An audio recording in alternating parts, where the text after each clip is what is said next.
November 3rd, 1917. Colorado Rockies. Late afternoon.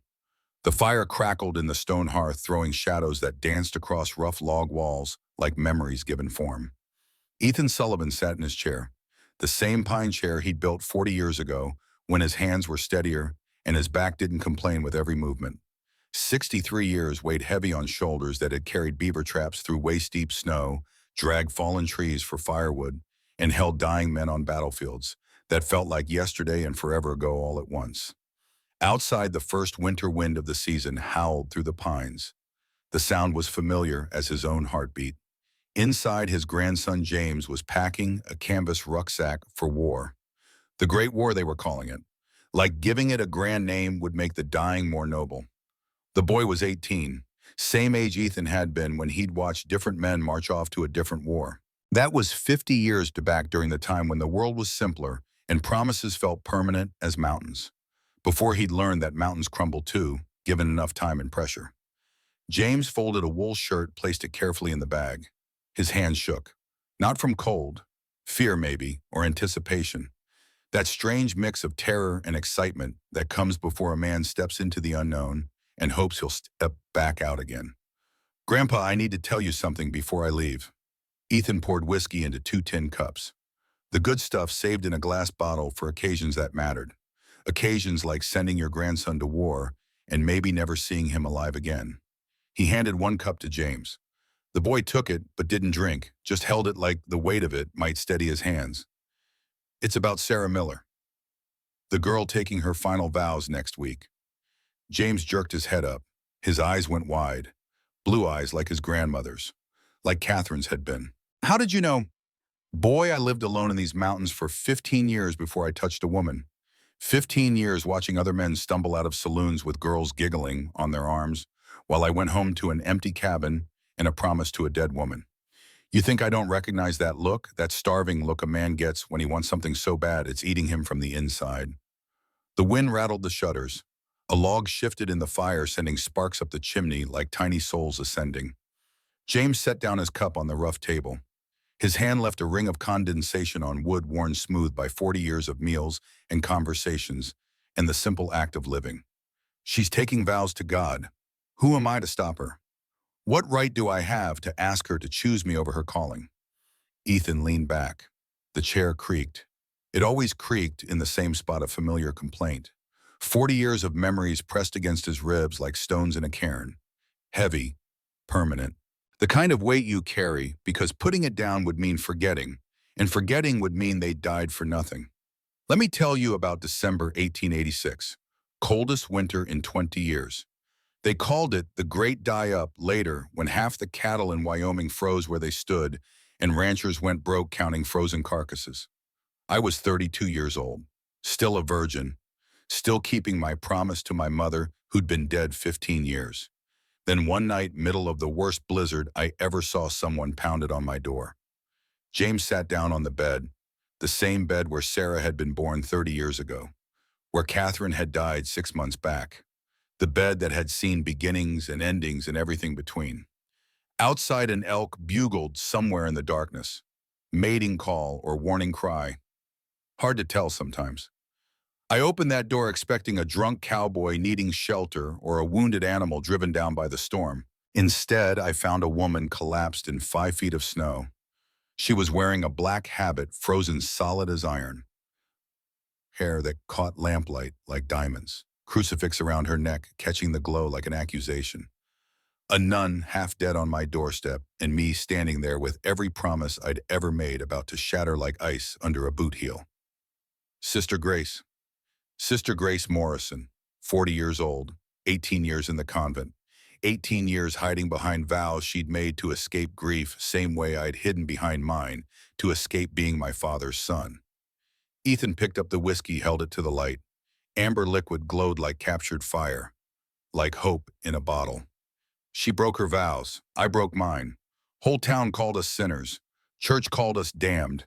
We called ourselves free. He drank. The whiskey burned, going down familiar and harsh.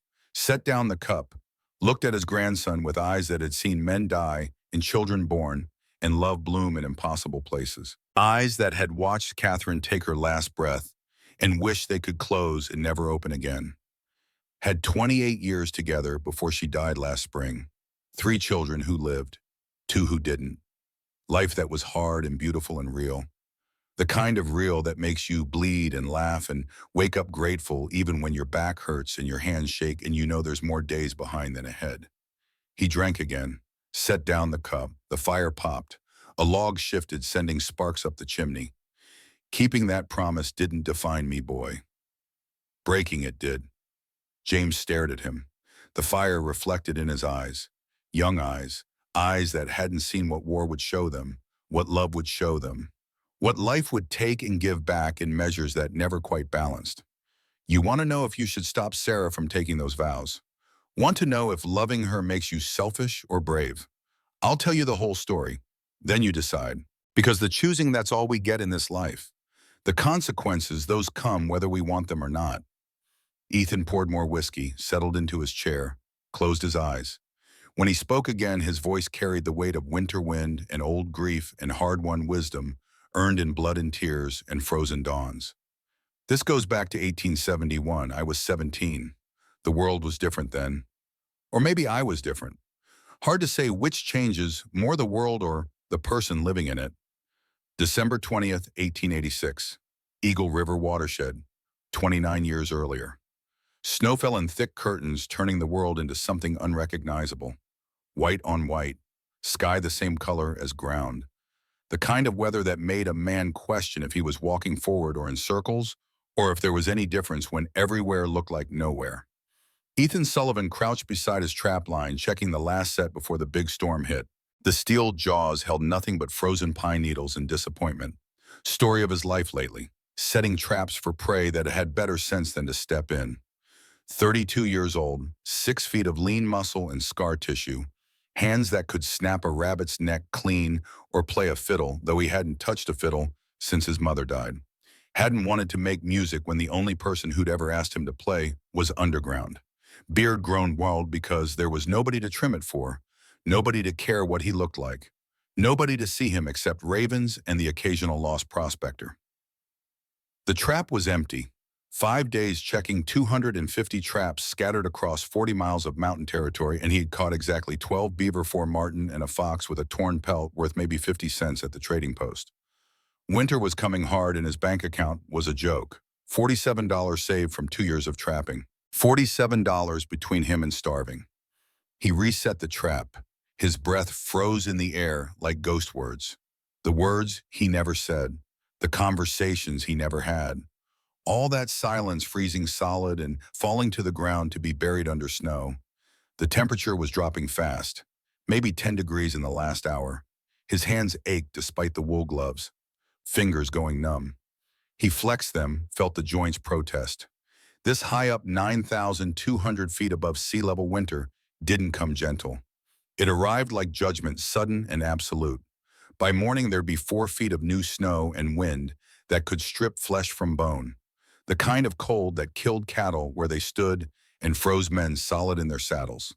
The kind of cold that made you understand your place in the world, which was small and temporary and forgotten the moment you stopped moving. Ethan stood, his knees popped. 32 felt like 60 some days. Felt like he'd lived 3 lifetimes already, and none of them worth remembering. He looked north toward his cabin, 1.5 miles through drifts already waist deep. Firewood stacked against the south wall, 8 cords of split pine and aspen that had taken him 2 months to cut and haul. Beans and flour and salt pork stored in the root cellar.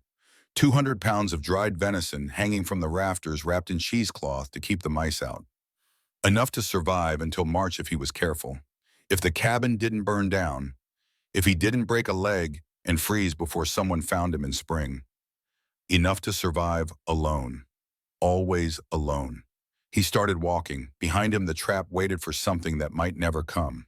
Same as him. Same as every trap he'd ever set, including the one he'd built for himself when he came to these mountains 9 years ago. A trap baited with isolation and solitude, and the promise that if he stayed away from people, he couldn't disappoint them. Couldn't become his father. That's what his whole life felt like sometimes. A trap set for prey that had better sense than to step in. And him the only fool stupid enough to stand in his own snare. 15 years earlier, summer 1871, his mother died on a Tuesday. Typhoid fever that came fast and burned hotter than any forge. 4 days from first symptoms to last breath. Doc Harrison did what he could, which was nothing. Medicine in 1871 mostly involved watching people die and pretending you'd tried, charging families for the privilege of helplessness. Ethan was 17, old enough to understand death, but young enough to think promises could stop it. Young enough to believe words had power and vows meant something more than sounds you made when grief stripped away everything else. Mary Sullivan lay in the bed she'd shared with Ethan's father before that bastard ran off with a saloon girl from Denver. Ran off and never looked back, never sent money, never wrote a letter. Just disappeared like smoke and left Mary to raise their son alone. 10 years she'd done it, working as a seamstress, fingers bleeding onto fabric so her son could eat. 10 years of sacrifice that ended with fever and delirium and a son kneeling beside her bed holding her cold hand and begging God for a miracle that never came. Don't be like your father. Her voice was barely a whisper. Ethan leaned close, smelled sickness and death in the lavender water she'd always worn. The smell he'd associate with her forever. The smell that would make him cry 40 years later when he'd catch it on some passing woman's clothes. Don't waste yourself on women who don't matter. Your father chose whiskey and loose women over his family. He died in a bar fight over some painted lady whose name he probably didn't remember. Died with a knife in his gut over nothing.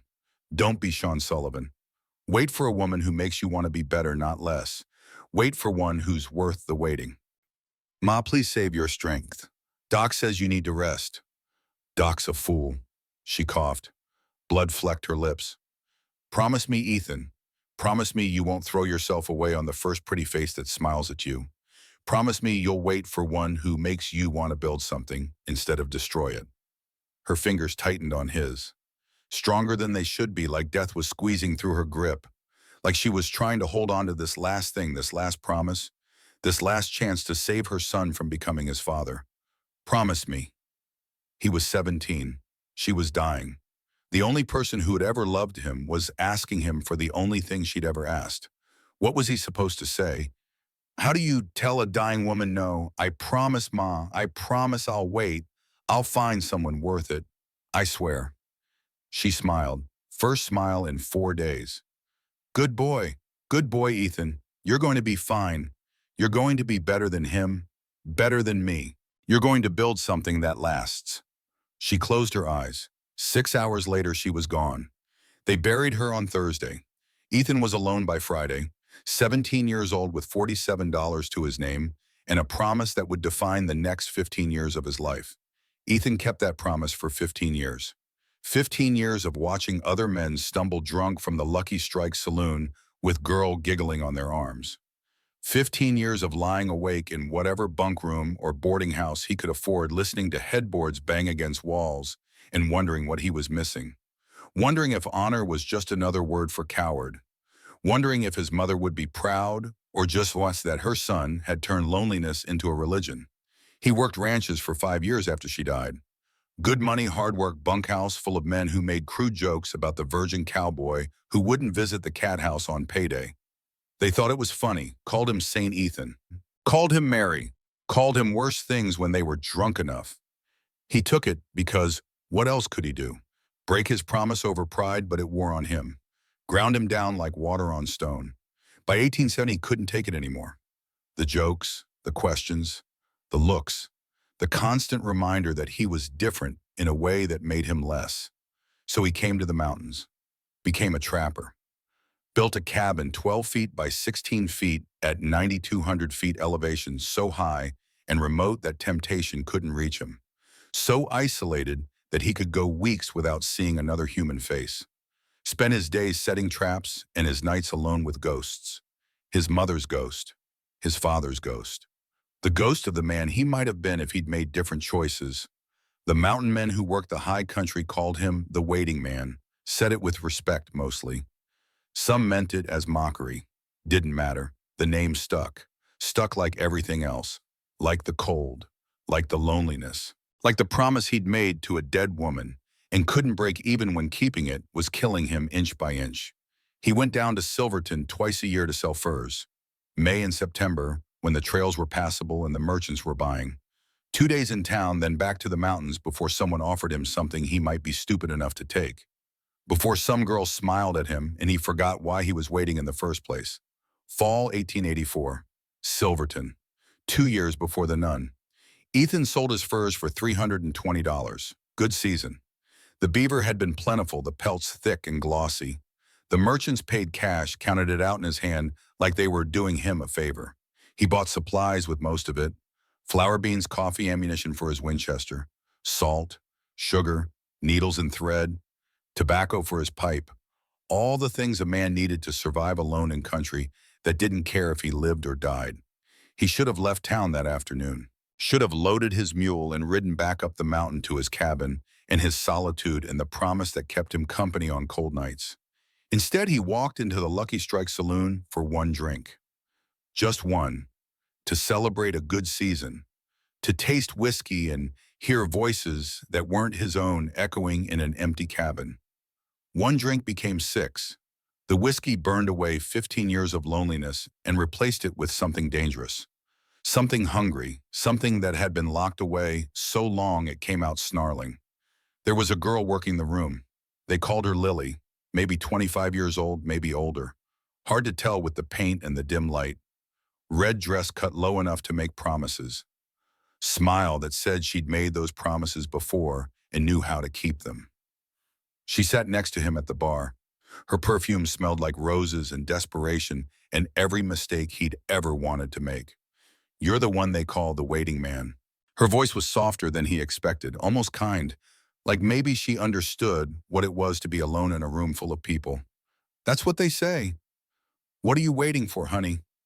He looked at her, really looked, saw the paint covering bruises on her cheek, dark purple under the powder, saw the tiredness in her eyes that had seen too much and stopped being sharpest, and saw a woman doing what she had to do to survive in a world that didn't offer many choices to women who'd made the wrong ones first. I don't know anymore. She put her hand on his leg. Heat shot through him like electricity, like lightning finding ground. 15 years of nothing, and now this. Her hand, her smell, her eyes looking at him like he was a man instead of a joke, like he was someone worth touching, worth wanting. Room upstairs is $3. We can find out together what you've been waiting for. His hand moved to his pocket before his brain could stop it. $3. He had 60 left after buying supplies. $3 to find out what 15 years of waiting had been for. $3 to break the promise and become his father's son and finally stop being alone. He paid, counted out the coins into her palm. Her fingers closed around them. Warm fingers, living fingers. Not the cold hand of a dead woman holding him to a promise made in grief. He followed her up narrow stairs to a room that smelled like old smoke and broken promises and every sin that had ever been committed behind a closed door. She closed the door. The sound was final, permanent, like a cell door shutting, like a coffin lid closing. She started unbuttoning her dress. Ethan stood there frozen. This was it, the moment, the line between keeping the promise and breaking it, between honoring his mother and living his life, between being alone forever and being alone tonight and maybe not alone tomorrow. Lily let the dress fall. She was beautiful. Scars on her ribs from God knew what. Bruises in the shape of fingers on her arms. Body that had been used and used hard, but was still alive, still warm, still offering something that looked like connection, even if it was just commerce. First time, he nodded, couldn't speak. His throat had closed up. Every muscle in his body was screaming contradictions. Run, stay, touch her, don't touch her. Break the promise, keep the promise. Live, choose. It's okay, honey, I'll be gentle. Everyone's nervous their first time. She stepped close, put her hands on his chest, started unbuttoning his shirt. Her fingers were practiced, efficient. This was work to her, just work. And he was just another customer paying for something that couldn't be bought but could be rented for $3 in 15 minutes. That's when he heard it, his mother's voice clear as bells, clear as if she was standing in the room with him. Don't waste yourself on women who don't matter. Lily didn't matter, not to him, not beyond this room and this moment, and $3 changing hands and 15 minutes of forgetting before the remembering came back worse than before. She was a transaction, a mechanical act, a way to break the promise without meaning it, without it meaning anything. And maybe that was worse than staying alone. He grabbed her wrists, gently, stopped her hands before they could undo another button. I can't. Where you can, honey, just relax. Let me take care of you. No, I mean, I can't do this. He pulled away, buttoned his shirt with shaking hands. His whole body was shaking, with want, with fear, with relief, with shame. I'm sorry, I thought I could. I can't. He pulled $20 from his pocket, more than a week's wages for most men, set it on the dresser next to the $3 he'd already given her. I'm sorry, he said again, for what he wasn't sure, for wasting her time, for being unable to do what every other man in town could do without thinking, for still being bound to a dead woman's words when living women were offering something real and warm and here. Lily stared at the money, then at him. Her face went from confused to angry to something like pity, maybe even respect. Hard to tell. You really are waiting, aren't you? Waiting for someone who don't exist, someone perfect, someone who'll make all this waiting worth it. Maybe. You're gonna die alone, honey. You know that. You're gonna die old and cold and alone, and nobody's gonna remember you waited. Nobody's gonna care you were pure. They're just gonna say you were scared. Maybe they'd be right. Yeah. She picked up the money, counted it. Maybe they would. He left, walked down the stairs and out of the saloon into cold September air that felt like absolution. Behind him, he heard Lily yelling, freak, virgin, freak, too scared to be a man. The other girls laughed. The men at the bar laughed. The piano player hit a wrong note that sounded like mockery. The whole damn town probably laughed. The waiting man who went upstairs with a whore and came back down still waiting. Ethan rode back to his cabin that night. Didn't stop. Didn't sleep. Rode through darkness until he was high enough that sound didn't carry and shame couldn't follow. High enough that the only thing that could hear him was God, and God had stopped listening a long time ago. He didn't go back to Silverton for a year. When he finally did, nobody mentioned it.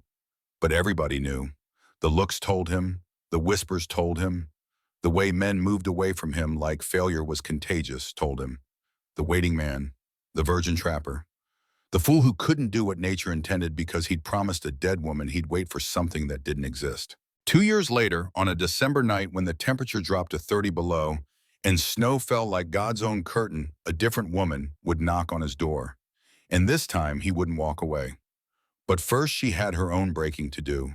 St. Benedict's Mission, 8 miles south of Silverton. December 20th, 1886. Sister Grace Morrison knelt in the chapel. Her knees ached against the hard wood. 40 years old, and her body reminded her constantly that youth was gone. Reminded her with every joint that popped, every muscle that protested, every morning that started with pain before the day had even begun. 18 years kneeling on these same boards, wearing the same black habit, saying the same prayers to a God who seemed increasingly distant, increasingly silent, increasingly like a story she'd told herself to avoid living a real story. Outside, wind screamed. The storm was coming. Everyone could feel it in their bones. The animals felt it. The orphans felt it. Even old Father Bernard felt it lying in his bed with legs that would never heal right after what Dutch Miller had done to him. She prayed anyway. Hail Mary, full of grace, the Lord is with thee. The words were automatic. Muscle memory. Her mind was elsewhere. On the 14 orphans sleeping in the dormitory. Children who depended on her. Children who'd starve if the mission closed. On Father Bernard lying crippled in his bed legs, shattered by a fall that wasn't a fall. On Father Thomas dead 2 months now, body broken on stones below the bell tower. On the ultimatum that Silas Blackwood had delivered 3 hours ago. Sell the mission for $500, or she works at the Lucky Strike as a hostess. Prostitute in plain words. Pay off Father Bernard's supposed gambling debts with her body. Let Blackwood have her the way he'd had every other woman in this town who'd owed him money or favors, or just been unlucky enough to catch his eye. $1,200 Blackwood claimed they owed. Completely fabricated. Father Bernard had never gambled a day in his life. didn't even play cards with the children. But Blackwood had ledgers, witnesses' signatures. All fake.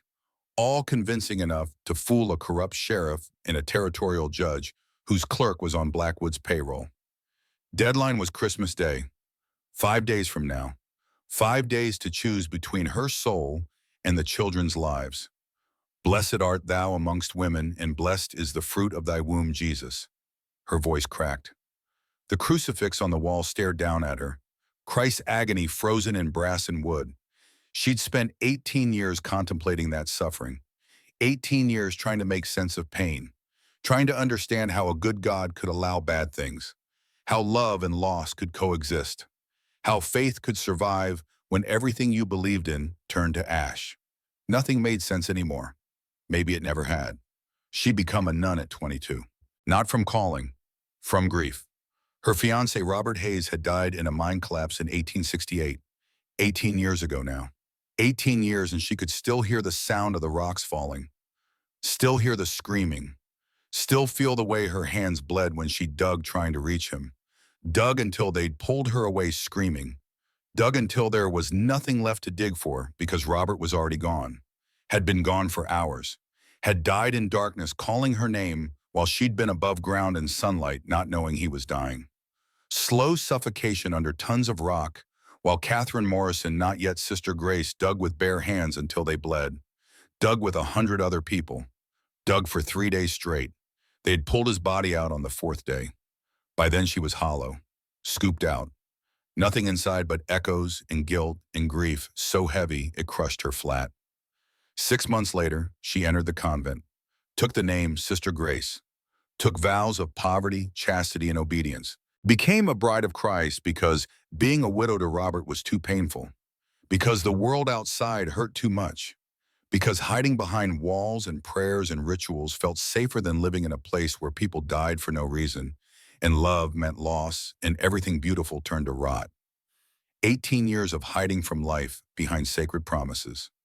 Now Blackwood wanted to drag her back into the world she'd fled, wanted to violate her body the way the mine had violated Robert's, wanted to prove that even God's protection was for sale if the price was right, that nothing was sacred, that vows were just words and walls were just stones, and a woman alone was just meat for the market. Holy Mary, Mother of God, pray for us sinners now and at the hour of our death. The hour of our death. Maybe that's what this was. Her death, not physical, spiritual. The death of Sister Grace so Catherine Morrison could live again, even if living meant damnation, even if freedom meant falling, even if the only way out was down. She stood, her knees popped. Habit rustled in the silence. The sound was loud. Everything was loud in silence. Breathing, heartbeat. The voice in her head that said she had options she hadn't considered. Options that involved choosing herself for once instead of choosing obligation. There was another option, one she'd been thinking about for days. One that made her stomach twist with shame and hope in equal measure. One that felt like the last desperate move of a woman with nothing left to lose. The waiting man, Ethan Sullivan. Mountain trapper who lived 18 miles north in country so remote even outlaws avoided it. She'd heard the trappers talk about him when they stopped at the mission for water on their way to and from the high country. Said he was honest, said he kept his word, said he'd made some kind of promise to his dead mother and had kept it for 15 years. 15 years alone in the mountains turning down offers that would have broken lesser men. Said he was the only man in Colorado who couldn't be bought. She'd never met him. But she'd heard enough to know one thing. If honor still existed in this territory, if there was still one man who valued his word more than his comfort, Ethan Sullivan was where that honor lived. She wasn't going to ask him to save her. She was going to ask him something harder. She was going to ask him to prove that honorable men still existed. Because if they didn't, if Blackwood represented the truth of the world, and Ethan Sullivan was just another myth, just another story people told themselves to feel better about the darkness, then there was no point in resisting. She might as well sell herself to Blackwood and at least save the children. At least let her damnation buy something worth having. But if Sullivan was real, if honor was real, if a man could keep a promise for 15 years just because he'd given his word, then maybe fighting was worth it. Maybe standing up to Blackwood had a chance. Maybe there was a way out that didn't involve choosing between her body and her soul. Grace walked to her small room, changed from her habit into riding clothes. Heavy wool skirt coat that had belonged to a dead prospector's wife, boots that were too big but serviceable. Left the habit folded on her bed like a shed skin, like something she might never put on again. The sight of it there empty and lifeless made her chest tight. In the stable, she saddled the mission's mare, Abigail, 15 years old, gentle as a lamb, reliable as sunrise. Not built for winter storms, but the best they had. The only horse they had, really. Everything else had been sold years ago to buy food for the children. Father Bernard was asleep in his room. She didn't wake him, couldn't bear to see his face. Couldn't bear to explain what she was doing or why. Couldn't bear the questions or the disappointment or the blessing he'd give her even though she didn't deserve it. She left a note instead, scrawled on paper in lamplight. Gone to find help, trust me. Grace.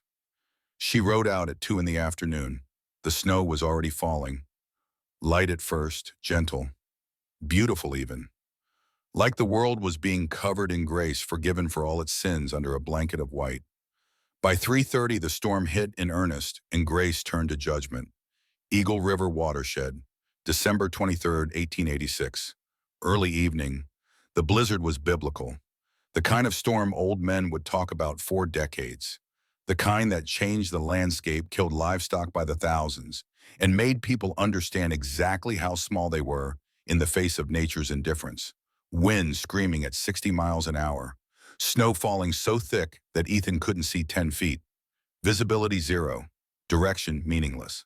Temperature plummeting from 35 degrees to 20 below in less than 4 hours. The kind of cold that killed cattle where they stood and froze men solid in their saddles.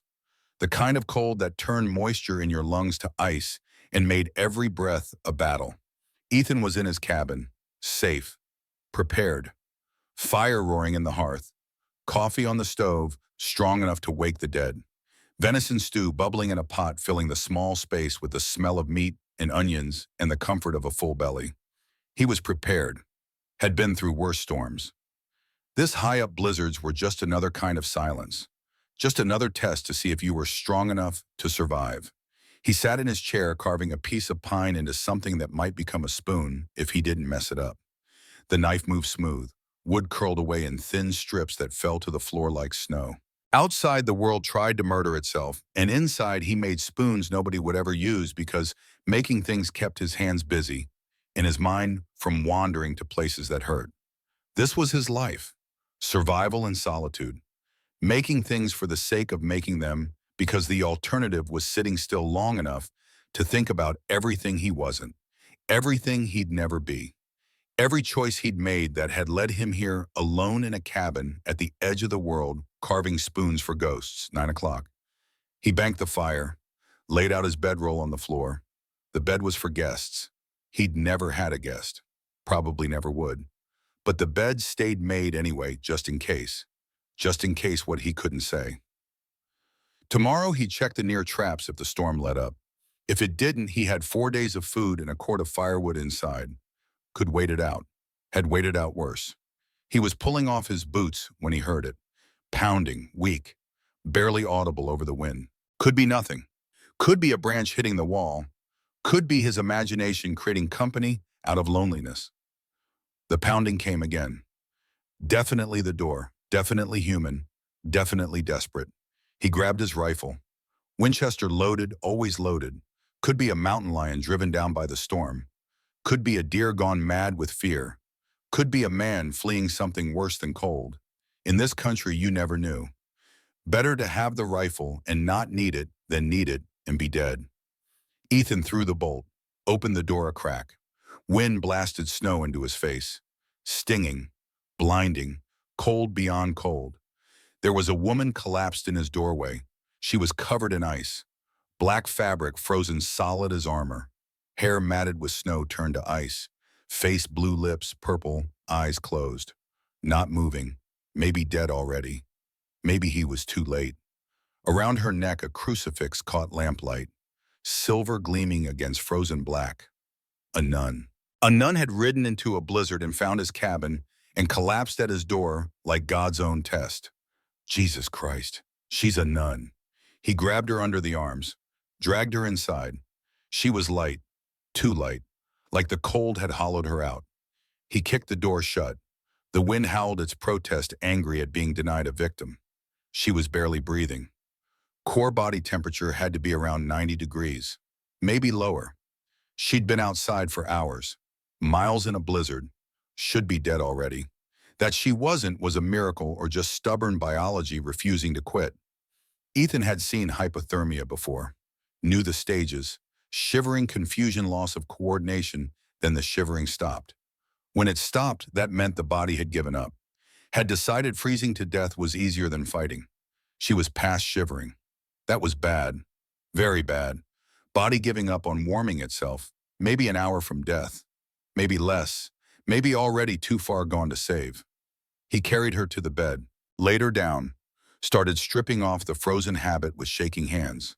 Not from cold, from fear, from the weight of another life depending on whether he remembered what to do, whether he acted fast enough, whether he was good enough to save someone when he'd never been able to save his mother.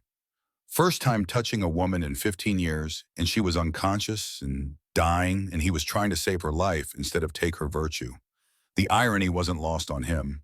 His mother would have appreciated it, would have said something about God's sense of humor. The habit came off in pieces.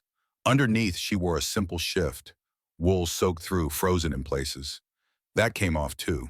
He kept his eyes closed as much as possible, worked by feel, preserved her dignity even if she couldn't appreciate it, even if she was dying and dignity was the least of her concerns.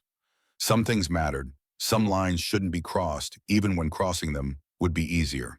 When she was naked, he wrapped her in every blanket he owned, piled beaver furs on top. 40 pounds of furs he'd trapped and tanned himself, built the fire higher, put a kettle on for warm water.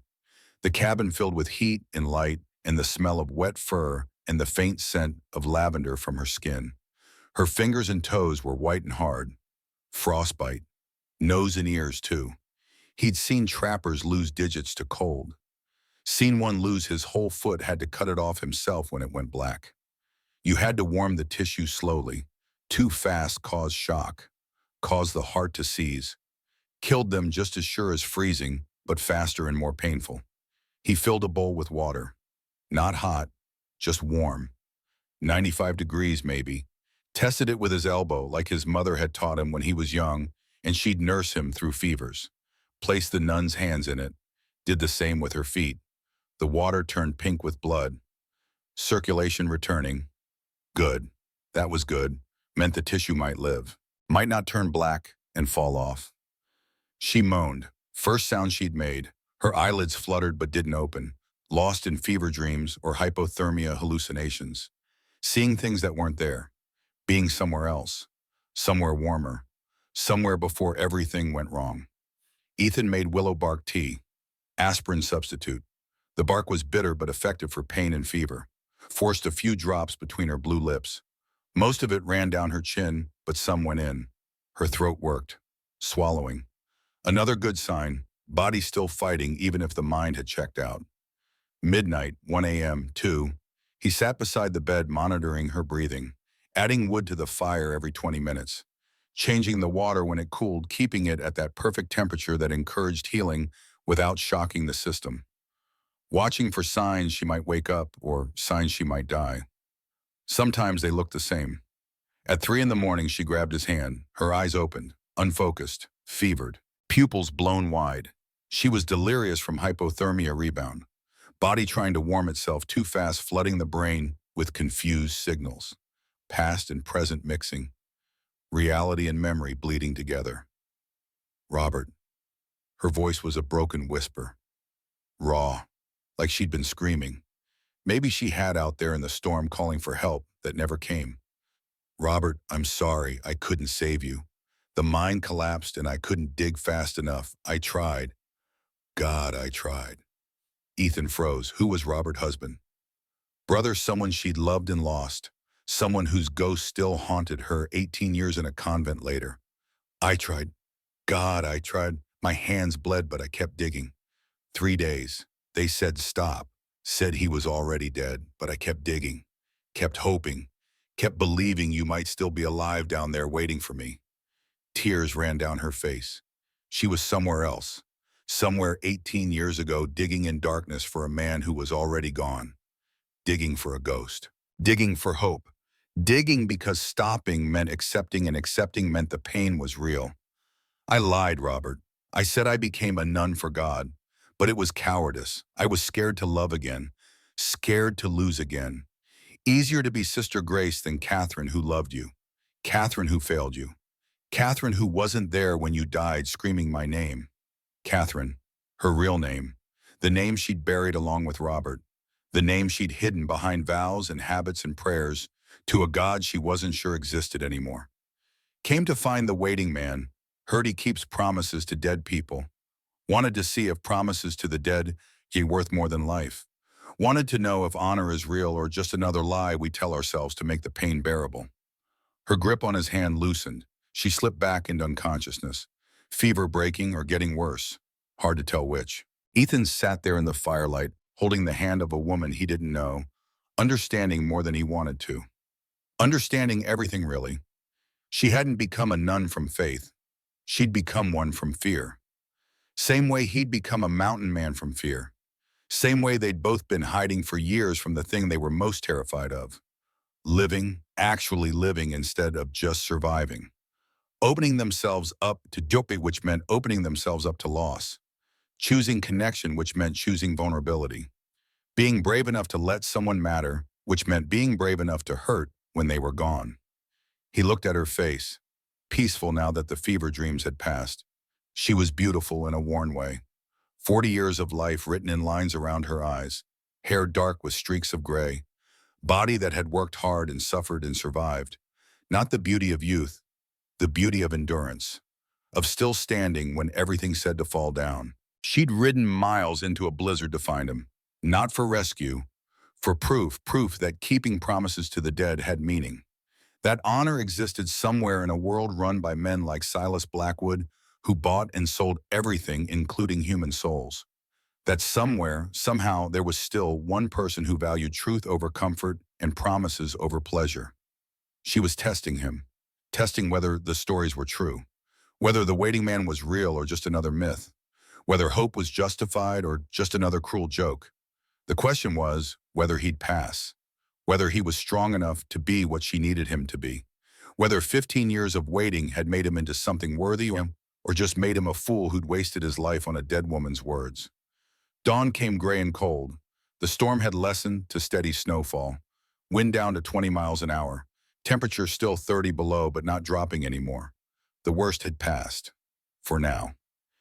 Ethan had dozed in his chair, woke to the direct sound of the woman stirring, woke to the reality that there was another person in his cabin, another heartbeat, another voice, another life depending on him. Her eyes opened, clear this time, aware, present. She saw the cabin, saw him, looked down at herself wrapped in blankets and furs. Realization crossed her face. She'd been undressed. Someone had seen her naked. Someone had touched her when she was vulnerable and couldn't defend herself. Did you? She couldn't finish the question, couldn't say the word, just looked at him with eyes that had seen too much betrayal to trust easily. No. His voice came out rougher than intended. 40 hours without real sleep did that. You were dying. I warmed you up, eyes closed the whole time, just trying to save your life, not take advantage.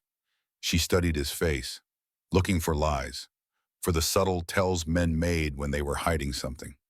Found none. Something in her relaxed. Not trust exactly. But the beginning of it. You're Ethan Sullivan, the waiting man. That's what they call me. I'm Sister Grace Morrison. A pause. Or I was, not sure what I am anymore. Catherine. She went still, every muscle tensing. What? You said your name was Catherine last night when you were fevered, talked about someone named Robert, about a mind collapse, about becoming a nun from fear instead of faith. Her face flushed, red creeping up her neck, shame or anger or embarrassment. Maybe all three. I was delirious, saying things that weren't true. Fever does that. Fever makes you honest, makes you say things you hide when you're in control. You don't know me. I know you rode into a blizzard looking for proof. Know you came here to test whether I'm real or just another story, whether honor exists or if it's just a word men use to feel better about themselves. She looked away, couldn't hold his gaze. Outside, the storm continued. Inside, silence stretched like a wire pulled tight, like a rope about to snap. Finally, she spoke. Her voice was quiet but steady. Silas Blackwood is forcing me to choose, work at his saloon as a prostitute or watch 14 orphans starve. I have 5 days to decide. I ran because I needed to know if there's still one man in Colorado who can't be bought. One man who keeps his word, even when it costs him everything. And if I'm not, then there's no point fighting. Might as well give Blackwood what he wants. At least save the children. At least let my damnation buy something worth having. Ethan stood, poured coffee into a tin cup, handed it to her. Their fingers touched. Electricity. Connection. The first intentional touch in between them, and it felt like lightning finding ground. Storm's still bad. Can't travel for at least a day. Maybe 2. You're stuck here with me. I know. 12 feet by 16 feet. 1 room, 1 bed, nowhere to hide. I know. I've kept a promise to my dead mother for 15 years. Promised I wouldn't touch a woman until I found one worth keeping. You're a nun. Got your own promises to a dead man and a living God. We're both bound by words we said to people who can't release us. He looked at her, really looked. Saw courage and fear and desperation and hope all tangled together like roots of a tree growing in rocky soil. Saw someone who'd chosen to ride into a storm instead of surrender. Saw bravery masquerading as desperation. Saw everything he'd been too scared to be. This is going to be hard. She held his gaze. Didn't look away. Didn't flinch. Just accepted the truth of it. Everything worth doing is. Outside, the storm howled. Inside, 2 people who'd spent years hiding from life found themselves trapped in 12 feet by 16 feet with nowhere to run and nothing to do but face what they'd been avoiding. The cabin was warm. The fire crackled. They sat in silence, drinking coffee, not looking at each other directly, but always aware. Aware of breathing, aware of heartbeat, aware of the dangerous thing growing in the space between them. The thing that felt like hope and terror and possibility all mixed together. This was December 24th, 1886, Christmas Eve. Neither of them knew it yet, but by tomorrow night, every promise they'd ever made would be broken, and neither of them would regret it. December 25th, 1886, Christmas morning, dawn. Ethan woke to silence. The particular silence that comes after storms when the world holds its breath and waits to see what damage has been done. What's been lost? What's survived? He'd slept in his chair again. Winchester across his lap, loaded and ready. Fire burned down to coals that glowed like dying stars. His neck ached. His back complained. 32 years of sleeping in chairs all night because a woman occupied his bed, and some part of him, some stubborn, foolish part, still believed in propriety even when propriety had abandoned him years ago. A woman who wasn't his wife, wasn't anything to him except a stranger who tested his honor and found it lacking in ways neither of them had expected. Found it complicated. Found it human. Catherine was still sleeping, her breathing steady and deep, color back in her face, the death pallor replaced by something alive. The frostbite on her fingers and toes had stopped spreading, pink instead of white. She'd live, probably keep all her digits if they were careful, if infection didn't set in, if fever didn't take her the way it had taken his mother. He stood quietly, joints popping like dry kindling. Stretched, felt vertebrae realign with small cracks of relief. Walked to the window and cracked the shutter just enough to peer out without letting in the cold. 5.5 feet of new snow.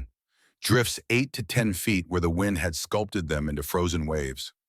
The sky was lighter, gray instead of black. Snow still falling, but gentle now. Soft, almost apologetic. The blizzard's fury had passed. Now came the quiet aftermath, the assessment of damage, the long dig out. But travel was impossible. Would be for days. They were trapped here together in this tiny space with nothing but honesty and desire and the promises they'd made to people who couldn't release them. trapped with their own histories and hopes and the dawning realization that sometimes the thing you've been running from is the only thing worth running toward. He built up the fire, put coffee on to boil, started making pancakes from flour and melted snow and lard. Simple food, survival food, nothing special. But it was Christmas morning and his mother had always made pancakes on Christmas. One tradition he'd kept even when everything else had fallen away. One way of remembering that some things mattered even when you were alone. Behind him, Catherine stirred. Morning, her voice was rough from sleep and hypothermia and breathing cold air for hours.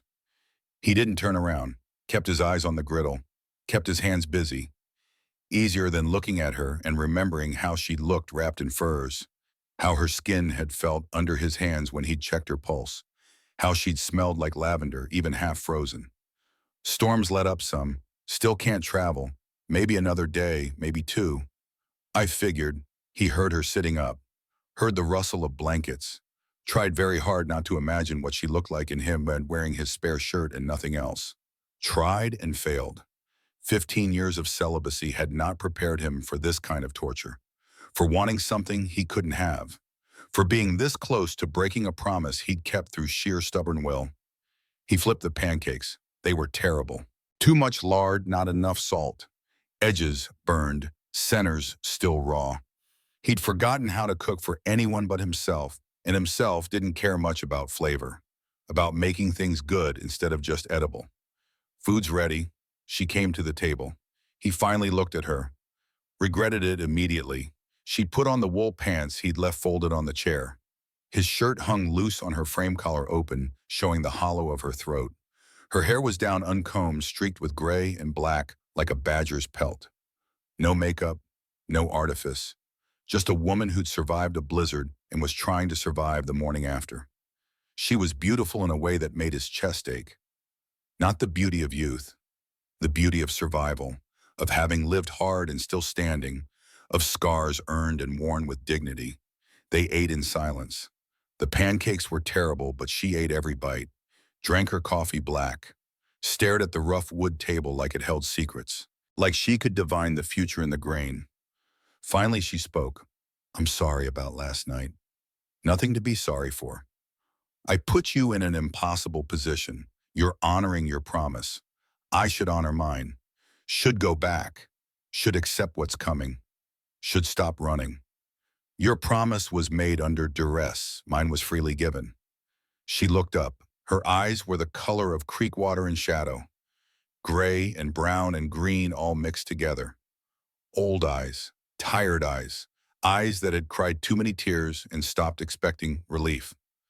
Robert was dying when I promised to love only God. Is that not duress? Is any promise made in grief truly free? He had no answer for that.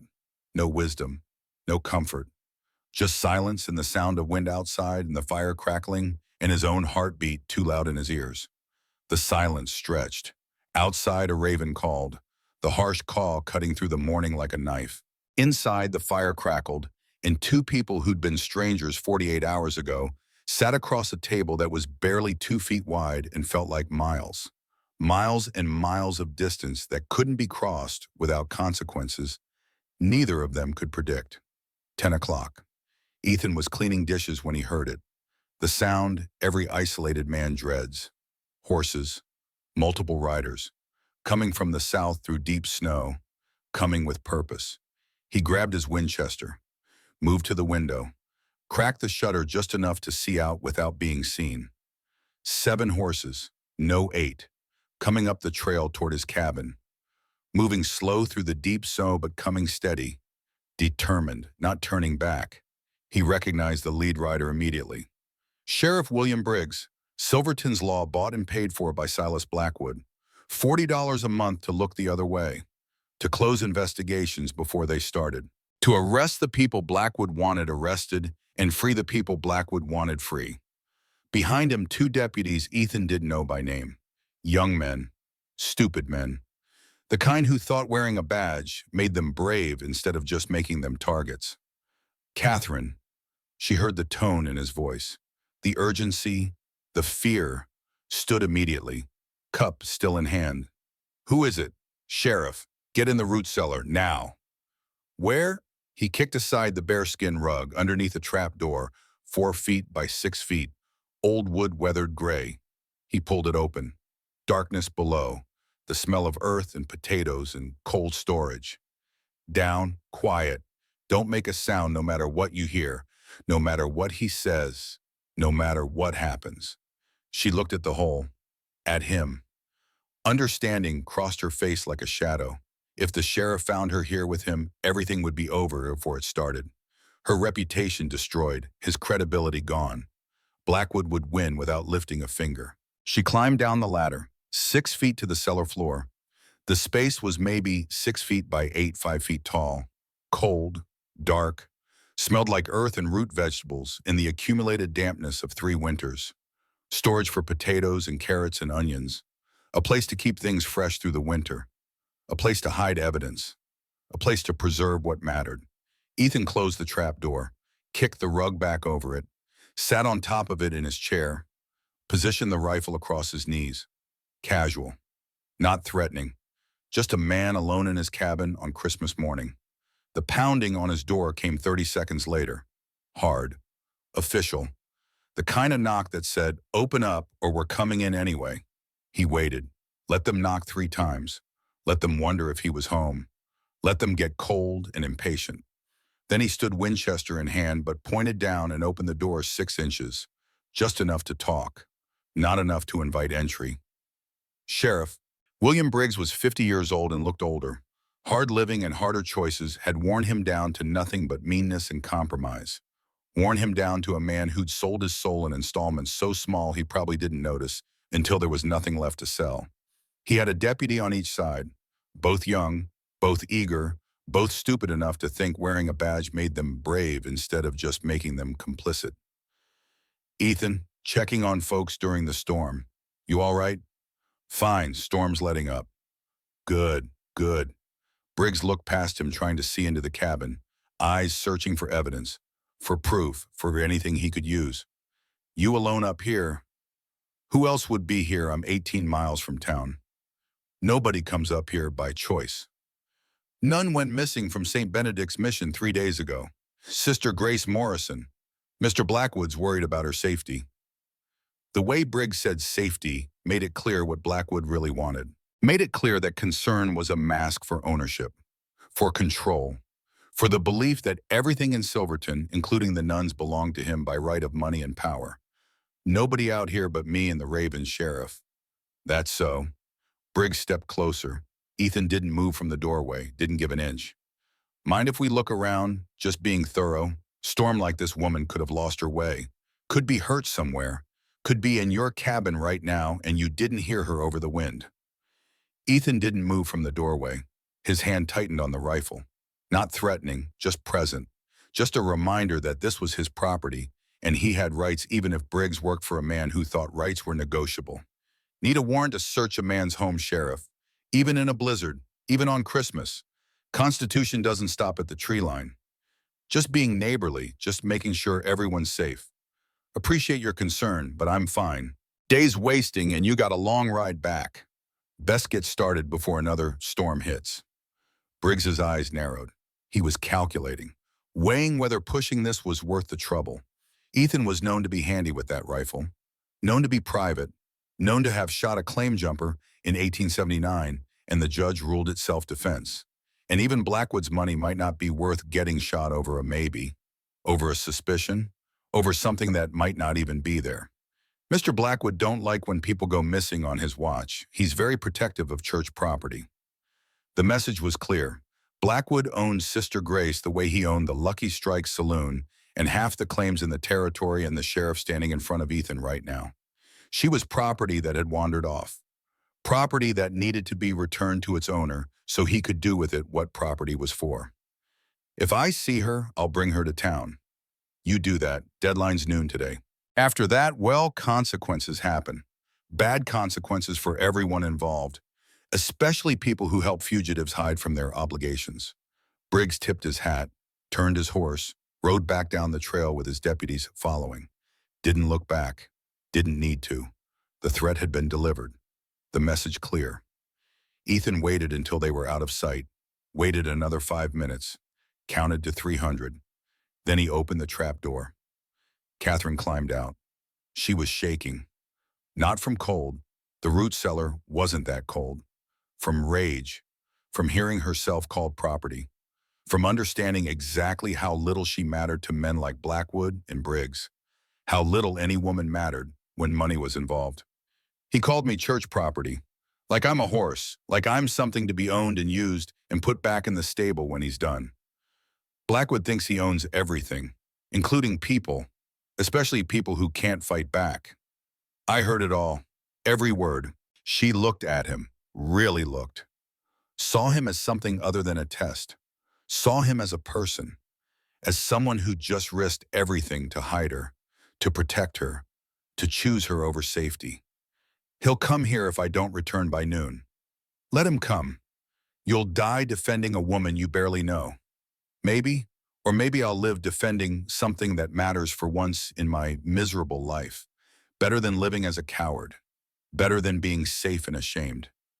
She stared at him. Something shifted in her eyes, not gratitude. Something deeper. Recognition, maybe. Seeing in him the same thing he'd seen in her during her fever dreams. Someone who'd rather die honest than live on their knees. Someone who'd spent years running from life and was tired of running. Someone who was ready to stand even if standing meant falling. Tell me about Blackwood, he said. All of it, everything you know. They sat by the fire. Catherine told him everything, and it was worse than he'd imagined. Silas Blackwood was 52 years old and worth $500,000. $500,000. More money than everyone in Silverton combined would make in their lifetimes. He owned 4 silver mines, 1 copper mine, and the ore processing mill. Employed 200 men at $2 a day, half of which went back to him through the company store where prices were triple what they should be. Where refusing to shop meant losing your job. Where debt was inevitable and designed. He'd built his empire on claim jumping and murder. Killed at least 3 claim owners between 1878 and 1883. Shot one in the back, pushed another off a cliff and called it an accident. Had the third beaten to death by hired thugs and bought the sheriff's silence for $20. Never prosecuted, never even investigated properly. Just buried and forgotten like they'd never existed. The sheriff was on his payroll at $100 a month, more than most men made in 3. The judge's clerk was blackmailed over gambling debts that Blackwood had engineered. Loaned him money, got him drunk, cheated him at cards, then owned him. 2 of 5 town council members took his money. The mayor owed him favors. The newspaper editor had been bought years ago. The Lucky Strike Saloon was a front for prostitution. 8 women working as hostesses, 50% of their earnings going to Blackwood. More if they wanted protection from the customers who got rough. Opium den in the basement. Loan sharking at 50% interest monthly compounded. Men who didn't pay got broken bones. Men who still didn't pay disappeared. Bodies found in spring thaw with no questions asked. Ethan listened, didn't interrupt. Let her words paint a picture of corruption so deep it had roots in every part of Silverton's government. So deep that pulling out one piece would make the whole structure collapse. Or should. In a just world it should. And there's something else, Catherine said, her voice dropping, getting quieter, like saying it too loud would make it more real. Blackwood's son Michael died last September. 16 years old, infected leg wound, started as a cut from barbed wire, turned septic. Blackwood demanded Father Bernard pray for a miracle, demanded God save his boy. When Father Bernard said he couldn't promise miracles, that he could only pray and hope, and that God's will would be done, Blackwood went mad. Said if God wouldn't save his son, then the church was worthless. Then Father Bernard was worthless. She paused, took a breath. The memory was heavy, the weight of it visible in her shoulders. Michael died 3 days later, died screaming, died in agony, and Blackwood blamed Father Bernard, blamed God, blamed the church. Said if he couldn't have his son, then Father Bernard didn't deserve to live, that the church didn't deserve to exist. That was when he found out about the silver under our land. Or maybe he'd known before and Michael's death just gave him an excuse. A reason beyond greed. A reason that felt like justice to him even though it was just revenge. Ethan stared into the fire, watched flames dance over split pine, thought about a world where murder could be bought for $500 and justified by grief, where a father's pain could become permission to destroy everything and everyone in his path, where love could rot into hate so completely that they became the same thing. Father Bernard didn't just fall from the bell tower, she said finally. Her voice went even quieter, almost a whisper, like she was confessing, like speaking it aloud made her complicit. I saw it happen. You were there. In the chapel below, it was Father Thomas, a visiting priest who had come to help Father Bernard with confessions and masses. November 1st, 3 in the afternoon. I was praying, heard footsteps above in the bell tower. Heavy boots, 2 men. I heard Father Thomas's voice. He said, "You can't do this. Silas will hang for murder." Then scuffling, then silence, then her hands were shaking. She clasped them together, knuckles white, trying to stop the shaking through force of will. Then his body fell past the window, fell and hit the stones below. The sound, I can still hear it. The sound of a body hitting stone. The sound of a man dying. The sound of evil winning. You ran outside? I did. Saw 2 men riding away, fast. I recognized the horses. One was Dutch Miller's gray gelding. The other was Henry Brennan's chestnut mare. They killed Father Thomas and rode away like it was nothing, like murder was just another chore, like a man's life meant less than a morning's work. You told the sheriff, she laughed, bitter and broken. The laugh of someone who'd learned that justice was just a word people used to feel better about injustice. Briggs investigated for 15 minutes, declared it accidental, said Father Thomas was old, probably dizzy, probably lost his balance, probably didn't watch his step, closed the case that afternoon, never even questioned Dutch or Henry, never looked for evidence, never asked me what I saw even though I was the only witness, just closed it. Like truth didn't matter, like justice was optional. Blackwood has him bought. Blackwood has everyone bought. She looked at him with eyes that had cried all their tears and moved on to something colder, something harder. Except you. That's why I came. You were the only man I could think of who might care more about what's right than what's profitable. The only man who might value his word more than his comfort. Ethan stared into the fire, watched flames dance over split pine, thought about a world where murder could be bought for $500 and a priest's life meant nothing and a sheriff's badge was just another commodity for sale.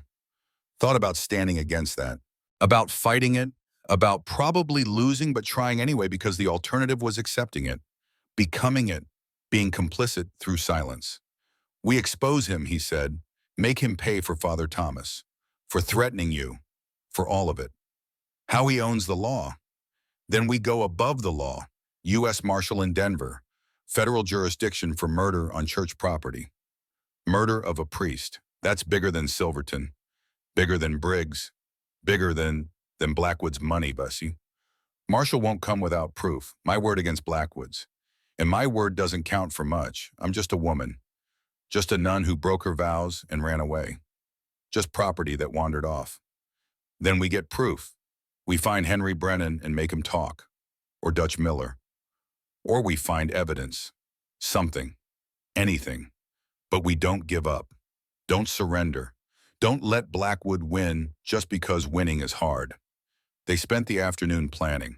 Ethan sketched a rough map of Silverton on a piece of bark with charcoal from the fire, showed her what he remembered from his twice-yearly trips to Pony Firs, where the sheriff's office was, where Blackwood lived, where his men gathered, the geography of corruption. The problem was time. It was noon. The deadline had passed. Blackwood would act, whether that meant sending the men to the cabin or burning the mission or something worse they didn't know. But waiting wasn't an option. Waiting meant accepting, meant letting him win by default. And they couldn't ride to Denver, 120 miles through winter storms. 3 days minimum, probably 5 if the weather turned. By the time they got there and convinced the marshal and got back whatever Blackwood planned would be done. The mission burned, the children scattered, Catherine's reputation destroyed beyond repair. They needed allies, someone in Blackwood's organization who could be turned. Someone with a conscience buried under fear. Someone who might do the right thing if given the chance, if given protection, if given hope. Henry Brennan, Catherine said. He hesitated when Blackwood gave the ultimatum. Twice he started to speak, and twice Blackwood shut him down. Like he was afraid Henry might object, might disagree, might grow a spine. What do you know about Henry? Not much. He works for Blackwood. Has for 5 years. But the trappers who stop at the mission, they say he's not like the others. Dutch Miller is cruel, enjoys hurting people. Snake-Eye Pete is crazy, laughs when things die. But Henry just seems lost, like he fell in with bad people and doesn't know how to get out, like he's drowning and can't remember how to swim. Everyone's got a lever, Ethan said. His father had taught him that before he had run off. Only useful thing the bastard ever taught him. Something they care about more than money, more than fear. Find the lever, you can move them. Find what matters, and you find the way in. What's Henry's lever? Don't know yet, but we're going to find out. And when we do, we're going to push until something breaks. Him or Blackwood, one or the other. 2 o'clock. The temperature was dropping again. The sky had gone from gray to darker gray, clouds building in the west. Another storm was coming. Not as bad as the last one, but bad enough. Bad enough to trap them here longer. Bad enough to give Blackwood more time to plan, more time to position his pieces. And then they heard it. The sound that changed everything. Horses, many horses, coming fast despite the deep snow, coming with purpose. Ethan grabbed his rifle, moved to the window, cracked the shutter. 7 riders, Silas Blackwood in front on a black stallion that cost more than Ethan's cabin. Dutch Miller beside him on that gray gelding. Henry Brennan on his chestnut mare. 3 men Ethan didn't recognize. Hard men, gunmen, killers for hire. And in a wagon behind them pulled by 2 horses, Father Bernard. The old priest was visible in the wagon bed, crippled legs wrapped in blankets. Broken but alive. Barely. Blackwood had brought the priest as a weapon. Emotional leverage. A hostage. A reminder of what happened to people who opposed him. A promise of what would happen to Catherine if she didn't comply. The riders stopped 50 yards out, just beyond rifle range. 300 yards. Smart. They'd done this before. Knew how to position themselves. How to use distance as armor. Blackwood dismounted. He was a big man, not fat, solid, like something carved from granite and given a suit. His face was hard angles and no mercy. Eyes like chips of ice. Mouth set in a line that had forgotten how to smile except when causing pain. Sister Grace, his voice carried across the snow. Strong, confident. The voice of a man who'd never lost, never been denied, never heard the word no and accepted of it. I know you're in there. Father Bernard wants to talk to you. Inside the cabin, Catherine's face went white, every drop of color draining away. She looked like a corpse, like a ghost, like someone already dead just waiting for the body to catch up. Grace, please. Father Bernard's voice was weak, broken, 68 years old and sounded 90. The children, they need you. Come home. Don't make this harder. Don't make them suffer for your pride. Ethan looked at Catherine, saw her resolve cracking, saw the weight of responsibility crushing her. 14 orphans, children who depended on her, children who'd starve if the mission had closed, children who had no one else, nothing else, nowhere else to go. It's a trap, he said quietly, putting his hand on her shoulder, feeling her shake under his palm. He brought Father Bernard to break you, to make you feel guilty, to make you surrender. Don't let him. But he's right. If I don't go back, they'll suffer. The children, they didn't ask for this, didn't do anything wrong. Why should they pay for my choices? They won't. We'll figure something out. But if you go back now, Blackwood wins everything. Gets the land, gets you, gets to prove that threats work, that violence works, that enough pressure breaks anyone. Blackwood shouted again, getting impatient, getting angry. Noon deadline passed, sister. Terms have changed. Work for me 2 years instead of 1. Debt's clear. Orphans stay fed. Everyone wins except you, but you're just one person. One life. Is your virtue worth more than 14 children's lives? Dutch Miller pulled out a torch, pulled out a match, struck it, lit the torch. Flames flickered in the gray afternoon light, orange and yellow and red, beautiful and terrible. Or I burn the mission tonight with Father Bernard inside. Your choice, sister. Your precious virtue or an old man's life. A building full of children or 2 years on your back. You have 1 minute to decide. Ethan raised his rifle, sighted on Blackwood's chest.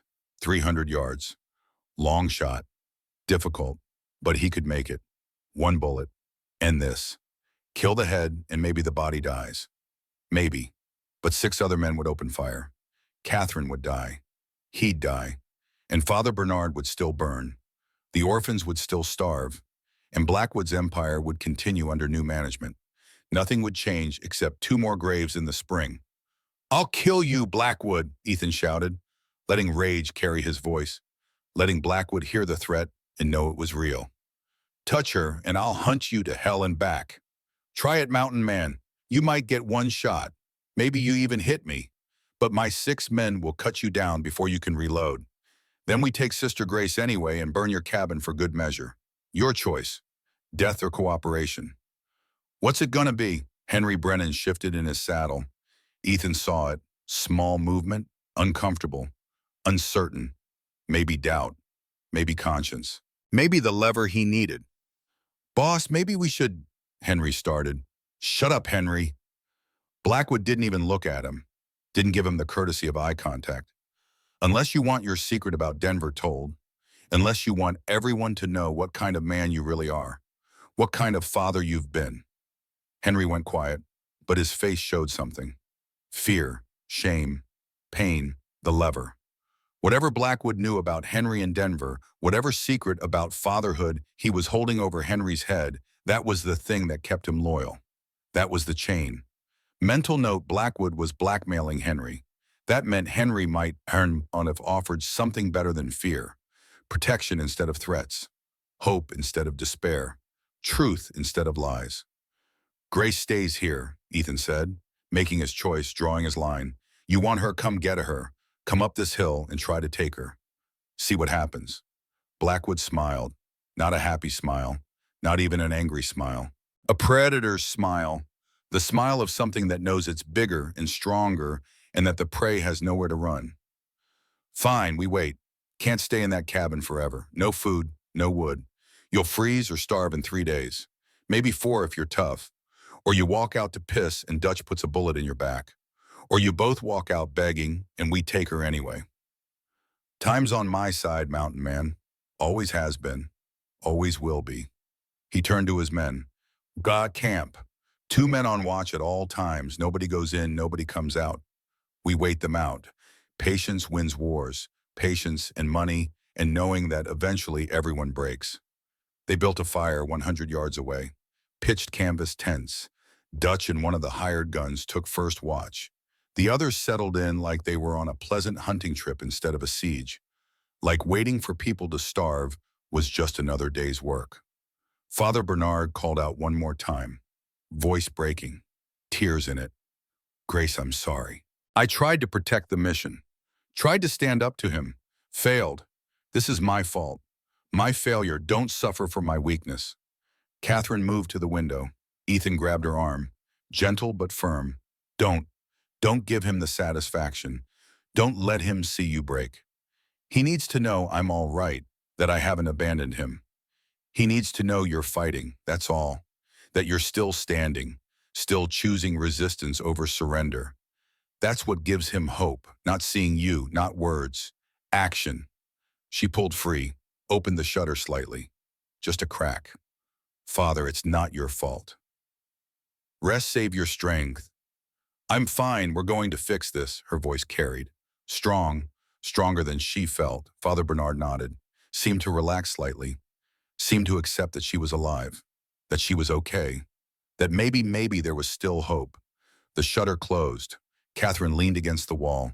Tears ran down her face. Silent, she didn't make a sound. Just cried without sound.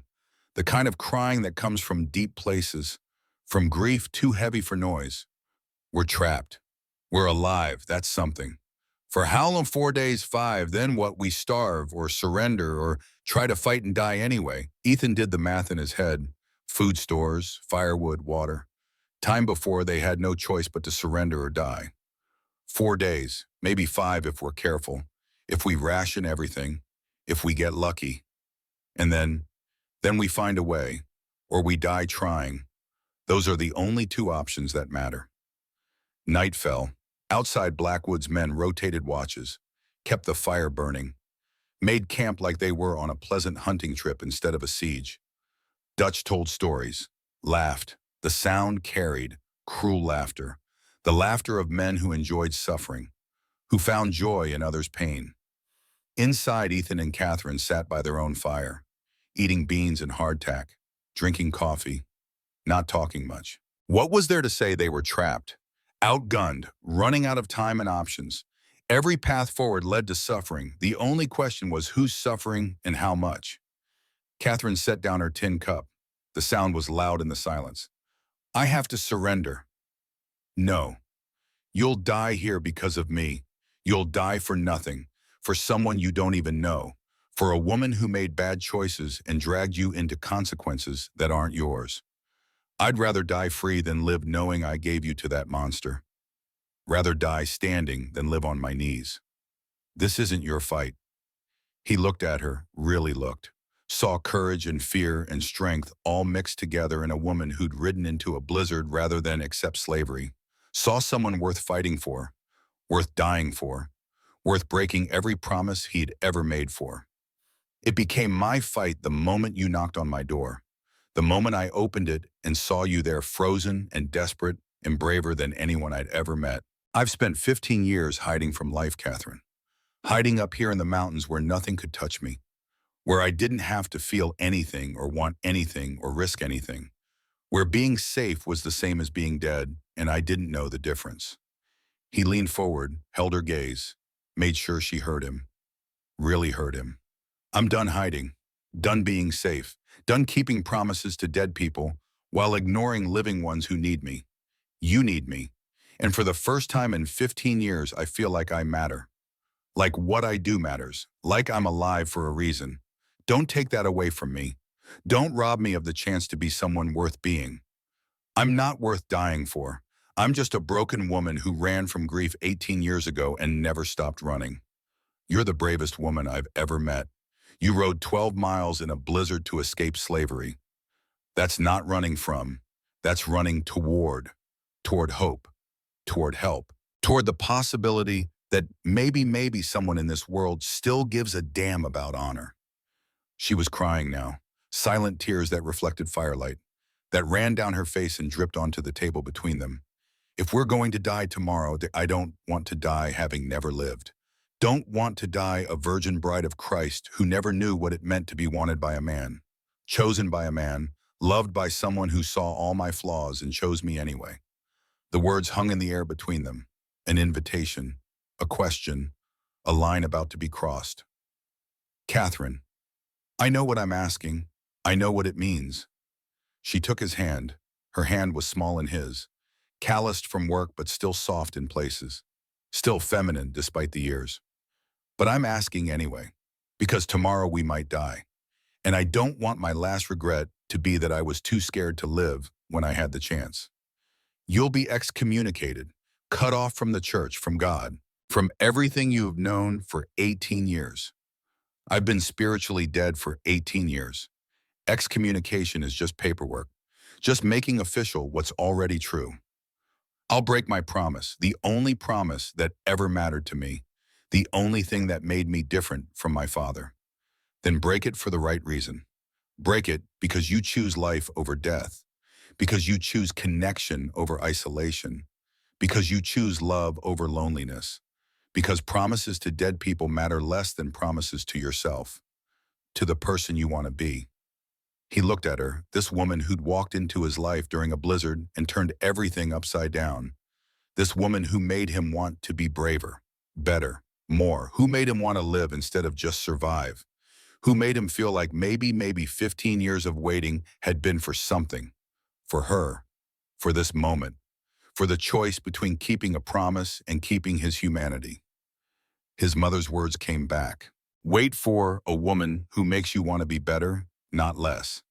Catherine made him want to be everything he'd been too scared to try. If we do this, there's no going back. Can't undo it. Can't pretend it didn't happen. Can't hide from the consequences. I don't want to go back. Don't want to hide. Just want to be Catherine for once instead of Sister Grace. Want to be a woman instead of a symbol. Want to be alive instead of preserved. He kissed her. She kissed back. 18 years of loneliness breaking like ice in spring thaw, like a dam giving way, like every wall ever built suddenly meaningless. They stumbled to the bed, hands shaking, both virgins despite being 32 and 40, both terrified, both wanting, both ready. What happened next was fumbling and awkward and tender and fierce, laughter mixed with tears, pleasure mixed with pain. Two broken people finding something whole in each other. Two people who'd spent years hiding from life, finally choosing to live, even if living meant damnation, even if heaven wasn't worth the price of earth. They fell asleep tangled together. The fire burned low. Outside, Blackwood's men kept watch. Inside, two souls found something neither had been looking for. Peace, connection. The feeling that maybe, just maybe, they weren't as alone as they'd thought. 3 a.m. Ethan woke first. Catherine was asleep in his arms, her breathing steady and deep, her hair spread across his chest like dark water, her body warm against his. Real, solid, alive. He thought about his mother, about the promise he'd made when he was 17 and stupid and thought words could stop death. About 15 years of keeping that promise like it was the only thing that mattered. Like being pure was the same as being good. Like isolation was the same as honor. And he realized something. Something that should have been obvious years ago, but grief and fear had hidden. His mother hadn't wanted him to stay pure. She'd wanted him to wait for someone worth choosing. Someone who'd make him want to build a life instead of just survive it. Someone who'd make him want to be better, not through obligation, but through inspiration, through love. Catherine was that person, the woman his mother had wanted him to wait for. Not perfect, broken, flawed, running from her own ghosts, but real, brave, worth the wait, worth the breaking. Breaking the promise wasn't betrayal, it was fulfillment. Ma, he whispered to the darkness, to the ghost he'd been carrying for 15 years, to the voice in his head that had kept him company when nothing else would. Keeping that promise didn't define me. Breaking it did. Made me a man worth Catherine's love. Made me someone who could choose life over safety. Made me human instead of just righteous. Catherine stirred, opened her eyes, looked at him in the dim firelight, smiled. Not a happy smile, not a satisfied smile, a peaceful smile. The smile of someone who'd made a choice and didn't regret it yet. You sorry yet? No, you thought, no, terrified but not sorry. Tomorrow we might die. Then we die having lived, having chosen, having been brave enough to break the rules when the rules were killing us. They made love again. Slower this time, more confident, less fumbling, less afraid. Two people who'd found each other in the middle of a storm and decided that this, whatever this was worth everything, worth the consequences, worth the risk, worth the knowing that it might all end tomorrow, but at least they'd have tonight. Dawn came cold and clear. The storm had passed. Outside, Blackwood's men were stirring, building up their fire, making breakfast. The siege continued. The waiting continued. The slow pressure of time and hunger and cold doing their work. Ethan and Catherine lay in bed holding each other, knowing that today they had to find a way out or accept dying together in this 12 by 16-foot cabin. Knowing that every hour brought them closer to surrender or starvation or some desperate move that would probably get them killed. We need to turn Henry, Ethan said, breaking the silence, breaking the moment of peace, returning to strategy, to survival, to the problem that wouldn't solve itself. How? Whatever Blackwood knows about Denver, about fatherhood, it's bad enough to keep Henry loyal through guilt, through fear of exposure. We offer him something better. Protection, immunity, a way out, a chance to be the man he wants to be instead of the man Blackwood's made him. You think he'll take it? I think fear is a chain, but hope is a key. We give him hope. Maybe he unlocks himself. Maybe he finds the courage to do what he knows is right. Maybe. And if he doesn't, then we die fighting instead of starving. At least we go down swinging. At least we try. Catherine nodded. She understood. Sometimes the choice wasn't between winning and losing.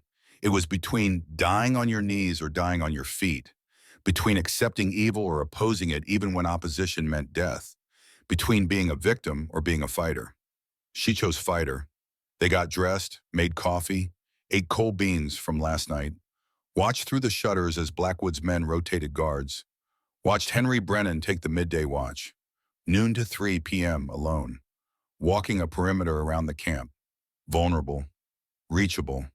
That was their window, their chance, their one shot at turning this around. Tonight, Ethan said, midnight, guard change, 15 minutes of confusion while they switch. We slip out the back window circle around approach Henry from behind. Talk to him. Convince him. Give him a choice. If he yells, we're dead. If he tells Blackwood, we're dead. If he refuses, we're dead. If we stay here, we're dead anyway. Just slower, colder, hungrier. At least this way we're trying. At least we're doing something instead of waiting for the end. Catherine looked at him, smiled, not a happy smile, a warrior's smile, the smile of someone who'd decided that death in battle was better than death from surrender. Then we try. We gamble everything on the hope that Henry Brennan has a soul worth saving, that somewhere under the fear and the guilt, there's still a good man trying to get out. They spent the day preparing, layering every warm thing they owned. 3 shirts each, 2 pairs of pants, furs over everything, packing dried meat and hardtack in a leather bag in case they had to run, in case everything went wrong and running was the only option left. Loading weapons, Ethan's pistol, Catherine's knife, his rifle staying behind, too big for sneaking, too loud for stealth. 6 p.m. Dutch Miller walked close to the cabin, close enough to be heard clearly, shouted with that cruel laugh in his voice. Running low on firewood yet, mountain man, must be getting cold in there. Maybe you should chop some. Oh wait, you can't come outside. Guess you'll just have to freeze or surrender your choice. He laughed, that horrible laugh, the laugh of a man who'd never suffered enough to understand compassion. Fired a rifle round into the cabin wall. The bullet punched through chinked logs 6 inches from Catherine's head, lodged in the far wall with a thunk that sounded like death knocking. Ethan's finger was on the trigger, every muscle screaming to return fire, to kill Dutch, to end this, to make him stop laughing, stop breathing, stop existing. Catherine grabbed his arm, hard, desperate. Don't. That's what he wants. Wants you to waste ammunition. Wants you to give away your position. Wants you angry and stupid. Don't give him the satisfaction. He lowered the rifle, shook with rage, with the desire to kill, with the knowledge that killing Dutch would doom them both, but God, it would feel good. It would feel right. Outside Blackwood's voice. Easy, Dutch. Don't damage my property. Sister Grace is worth money. Can't sell damaged goods. Keep her intact. We'll have our fun later, after she's been properly broken in. Property, goods, merchandise, things to be bought and sold and used and discarded. Catherine heard it. Her face went hard, all the softness draining away, replaced by something cold, something that looked like hate. See, she whispered, I'm just something to be bought and sold. Not a person, not a woman, just merchandise, just a commodity, just meat. Not to me. To me, you're everything. To me, you're the only thing that's mattered in 15 years. The only thing worth fighting for. Worth dying for. Evening. They waited.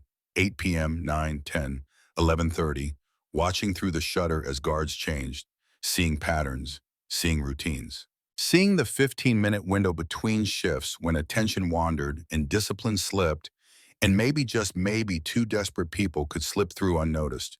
Henry Brennan took his position at midnight, walking slow circles around the camp, breath visible in the moonlight, alone, isolated from the others.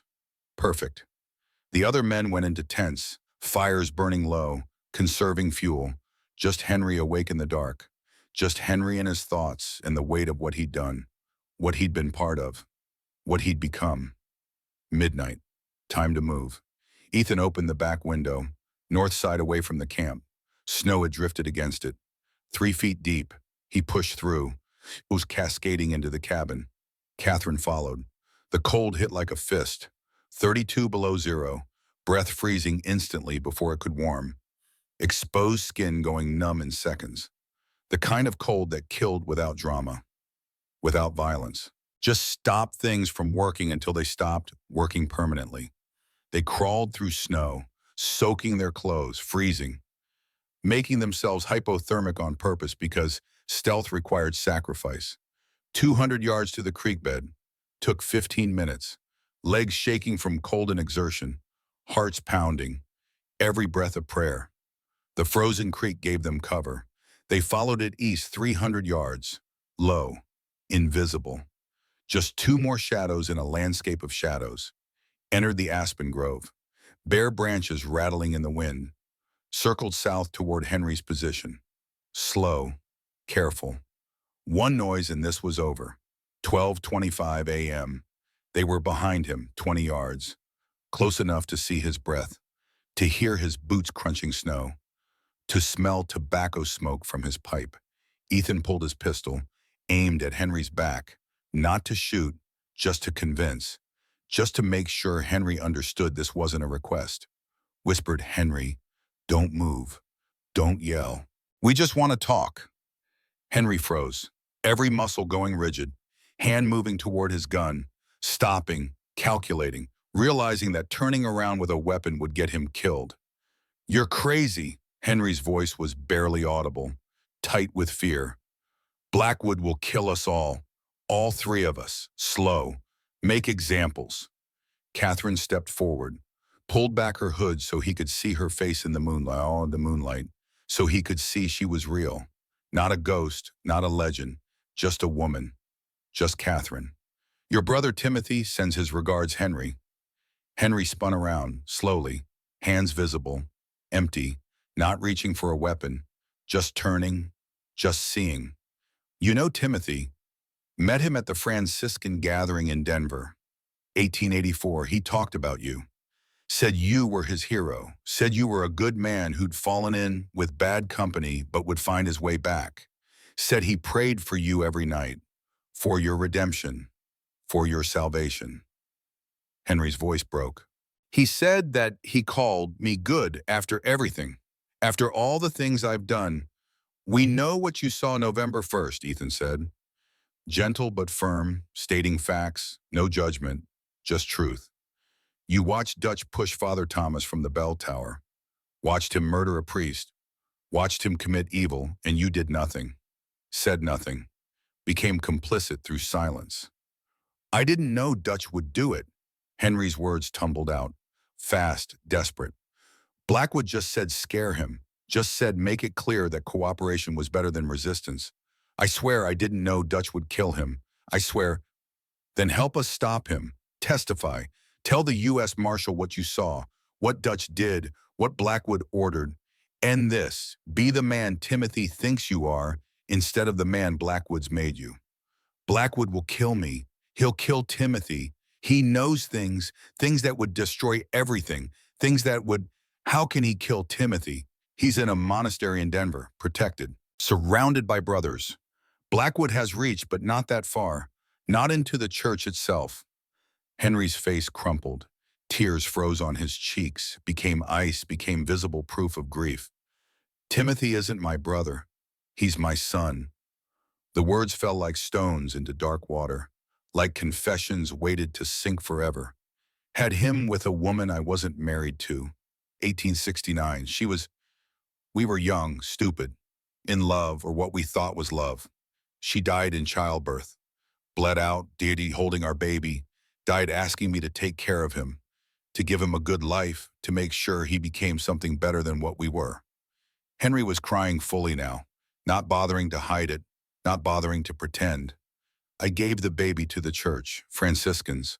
Told everyone he was my dead sister's kid, my nephew. Told him his mother and father died. Told him I was his uncle who'd raise him. Tried to be good to him, tried to make up for the lie. And he grew up good, grew up believing, became a monk, became everything I wasn't, became proof that good could come from sin if you loved enough. And Blackwood found out, Catherine said softly, understanding, seeing the lever, seeing the chain. Blackwood discovered the truth and threatens to tell Timothy, to destroy his faith, to make him hate you, to poison the one good thing in your life. If Timothy knows I'm his father, not his uncle, if he knows I lied to him for 25 years, he'll hate me. He'll leave the monastery. He'll lose his faith. He'll become like me. And I can't do that to him. Can't destroy the one pure thing I ever helped create.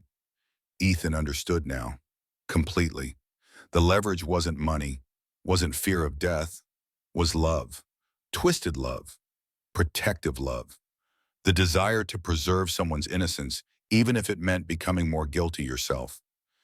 Timothy deserves to know the truth, Catherine said softly, not judging, just stating. Lies destroy Henry, I know. I've been lying to myself for 18 years about why I became a nun, about whether I was running toward God or away from life. Lies eat you from inside until there's nothing left but guilt and fear. If Timothy knows he'll hate me, or he'll understand you were young and scared and did the best you could. Men forgive Henry, especially men of God, especially sons who learned their father loved them enough to give them up rather than drag them down. That's not a sin. That's sacrifice. Henry looked at them, two desperate people standing in 30 below zero, asking him to risk everything on hope, on the belief that truth was better than comfort, that redemption was possible, that becoming the man you should have been was worth losing the man you've become. What do you need? Victory, small, fragile, but real. Create a distraction tomorrow at dawn, set fire to the supply tent. In the confusion, we ride for Denver. Get the marshal, bring him back with proof, with testimony, with enough to arrest Blackwood and end this. Blackwood will suspect me. I'm the only one who'd have reason. Dutch is too stupid. The others are too loyal. Tell him the mountain man shot a fire arrow from the cabin. You tried to stop the fire, couldn't. Failed. It's believable. Blackwood expects you to fail. Uses that expectation against you. If this works, you'll protect Timothy, keep him safe, keep Blackwood from telling him. U.S. Marshal has federal witness protection. We tell the Marshal about Timothy, about the leverage, about the threat. He'll keep your son safe. Give you a chance to tell Timothy yourself, on your terms, with truth instead of fear. Henry stood silent for a long moment. Wind howled through the aspens. Snow fell gentle. The world waiting for his answer, for his choice, for the moment when he decided who he was going to be. Finally, he nodded. Dawn, 6 a.m., fire starts in the east supply tent. You ride north. Horses tied 400 yards that direction behind that rock formation. Take my mare, Chestnut, fastest horse in the group, fastest horse in the territory probably. Get to Denver, get the marshal, end this nightmare. They shook hands, deal made, alliance forged, hope kindled. Henry, Catherine said, voice soft, grateful. Thank you. You're saving more than just us. You're saving yourself, becoming the man you should have been, the man Timothy believes you are. Don't thank me yet. If this goes wrong, we all die. Blackwood doesn't forgive, doesn't forget, doesn't show mercy. Then we die trying to do right. That's better than living on our knees, better than being what Blackwood wants us to be, better than accepting evil because fighting it is hard. They crawled back the way they came. Creek bed, grove, window. Inside by 1:15 a.m., soaked, frozen, shaking so hard their teeth rattled, but alive, and with a plan, and with hope. Catherine looked at Ethan. Think he'll do it. Think he'll find the courage. He's a father protecting his son. Fathers do impossible things when their children are at stake. He'll do it. He has to. It's his only way back to being human. They stripped off wet clothes, hung them by the fire, steam rising, wrapped in blankets together, sharing warmth, sharing bodies, sharing hope. 5 hours until dawn. 5 hours until everything changed. 5 hours until they either escaped or died trying. They didn't sleep, couldn't, just held each other, watching firelight dance on log walls, listening to wind and their own heartbeats and the quiet sound of two people who'd found something worth fighting for, worth dying for, worth living for. Outside Blackwood's men slept. Henry Brennan walked his rounds thinking about sons and secrets and whether redemption was possible for a man who'd helped murder a priest. Thinking about tomorrow, about fire, about choosing truth over safety. Inside, Ethan and Catherine waited for dawn, waited for fire, waited for their one chance to escape or die trying. The clock ticked toward 6 a.m., toward freedom or death, toward justice or damnation, toward whatever came next, and neither of them regretted anything. Not the breaking, not the choosing, not the living. For once in their lives, they'd been brave enough to want something and reach for it, even knowing the cost.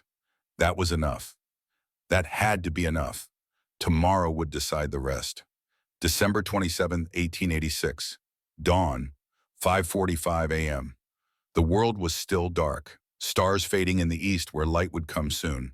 Temperature had dropped to 35 below during the night, the kind of cold that turned breath to ice crystals before they hit the ground, the kind of cold that made survival feel like a miracle instead of a given.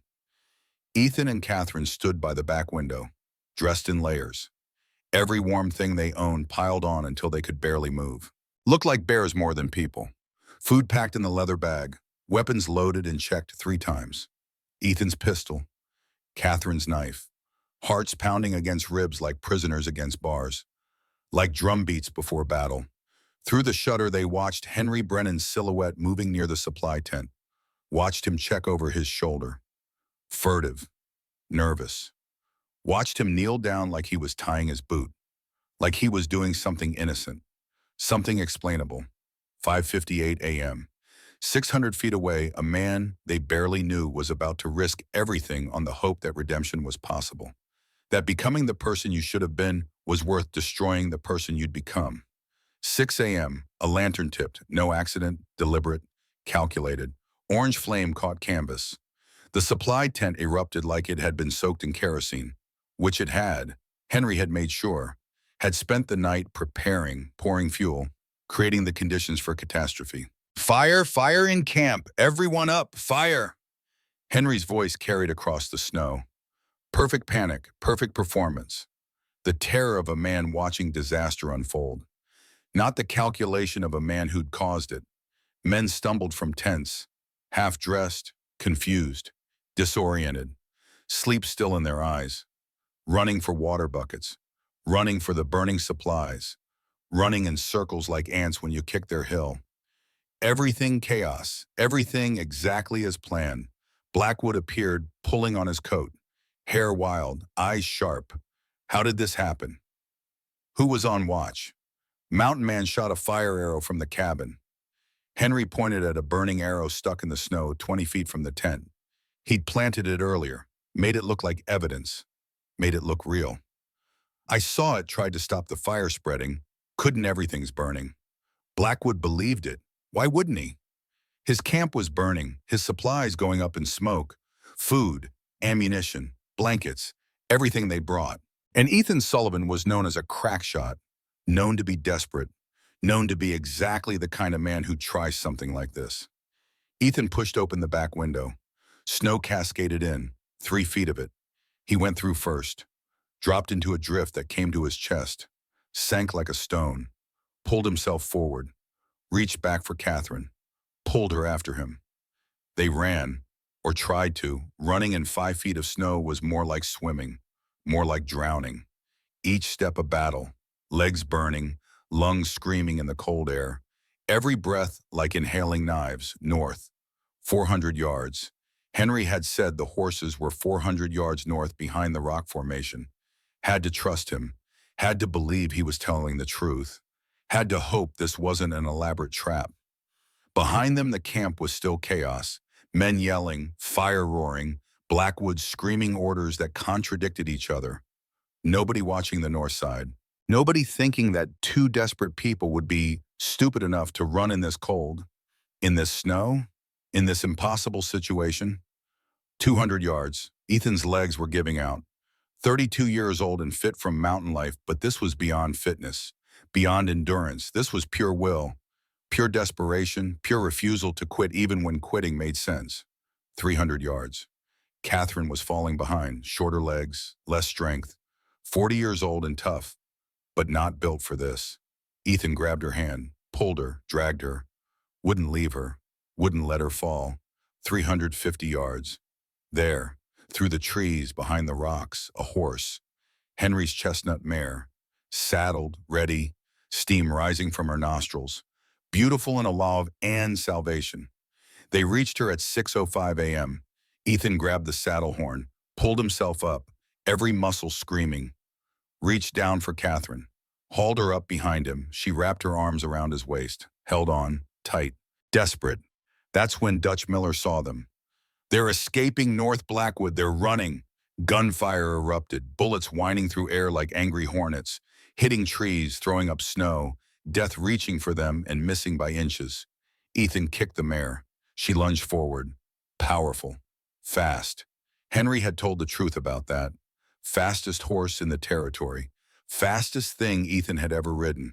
Catherine behind him, arms around his waist, holding on like letting go meant death. Which it did. The chase began. Behind them, 5 men scrambled for the horses. Dutch Miller, Snake Eye Pete, Crooked Tom, Billy Wade. The deputy whose name Ethan had never learned and never would. All mounting, all riding hard, all knowing what failure meant. What Blackwood would do to them if they came back empty-handed. Blackwood stayed at camp. Too valuable to risk in a chase, too important. But his men knew that failing meant worse than death. Meant slow death, meant suffering, meant becoming examples. The mare was fast, gosh, she was fast, but she was carrying 2 people through deep snow. The pursuers had fresh horses, single riders, lighter loads. They were gaining, slowly, steadily, like death itself, like the inevitable. Mile 1, bullets hitting trees around them, bark exploding, branches falling. Ethan returned fire over his shoulder, one-handed, pistol bucking, wild shots, didn't hit anything but maybe scared them, maybe slowed them, maybe bought seconds that would mean the difference between living and dying. Mile 2. The mare was laboring, foam at her mouth white as the snow, breath coming in great gasps. She was giving everything, more than everything, running herself to death to save 2 people she'd never met. Catherine screamed. Ethan felt her jerk, felt hot blood on his back soaking through layers, felt her grip loosen. Catherine, keep going. Her voice was tight with pain, teeth gritted. It's just my shoulder, just a graze. Keep going. A bullet had caught her, not deep, grazed the meat of her shoulder, but bleeding, soaking through her coat, leaving a trail in the snow, a breadcrumb path for death to follow. Mile 3. They hit the main Denver road, wider, less snow, packed down by freight wagons and stagecoaches. The mare picked up speed. Flying now, hooves thundering, but the pursuers picked up more speed. They were 200 yards back now, 150. Closing, always closing. Ethan looked ahead, saw rock formations, natural defensive position, big boulders, cover, made a decision in half a heartbeat, made the only choice that gave them a chance. Hold on, we're stopping. What no, keep going. Can't outrun them on 1 horse, have to fight, hold on. He turned the mare toward the rocks, rode hard, hooves slipping on ice, almost falling, Catherine clinging to him, blood running down his back. Reached the rocks, dismounted, pulled Catherine down. Positioned her behind the biggest boulder. Granite, 4 feet tall, thick, would stop bullets. Maybe. Stay down, reload for me when I'm empty. Can you do that? She was pale, blood running down her arm, soaking her sleeve, but her eyes were clear, focused. She nodded. Ethan cocked his rifle, rested it on the rock, waited, heart pounding, breath visible, time slowing down the way it does before violence, before the moment when living and dying separate and you find out which side you're on. The 4 pursuers came on, spread out, smart, making themselves harder targets, cautious now. They'd seen where Ethan had gone to ground, Knew he had the advantage. Knew rushing in meant dying, but knew turning back meant Blackwood. Meant punishment, or worse than bullets. Dutch Miller called out. 300 yards in closing, voice carrying across the snow.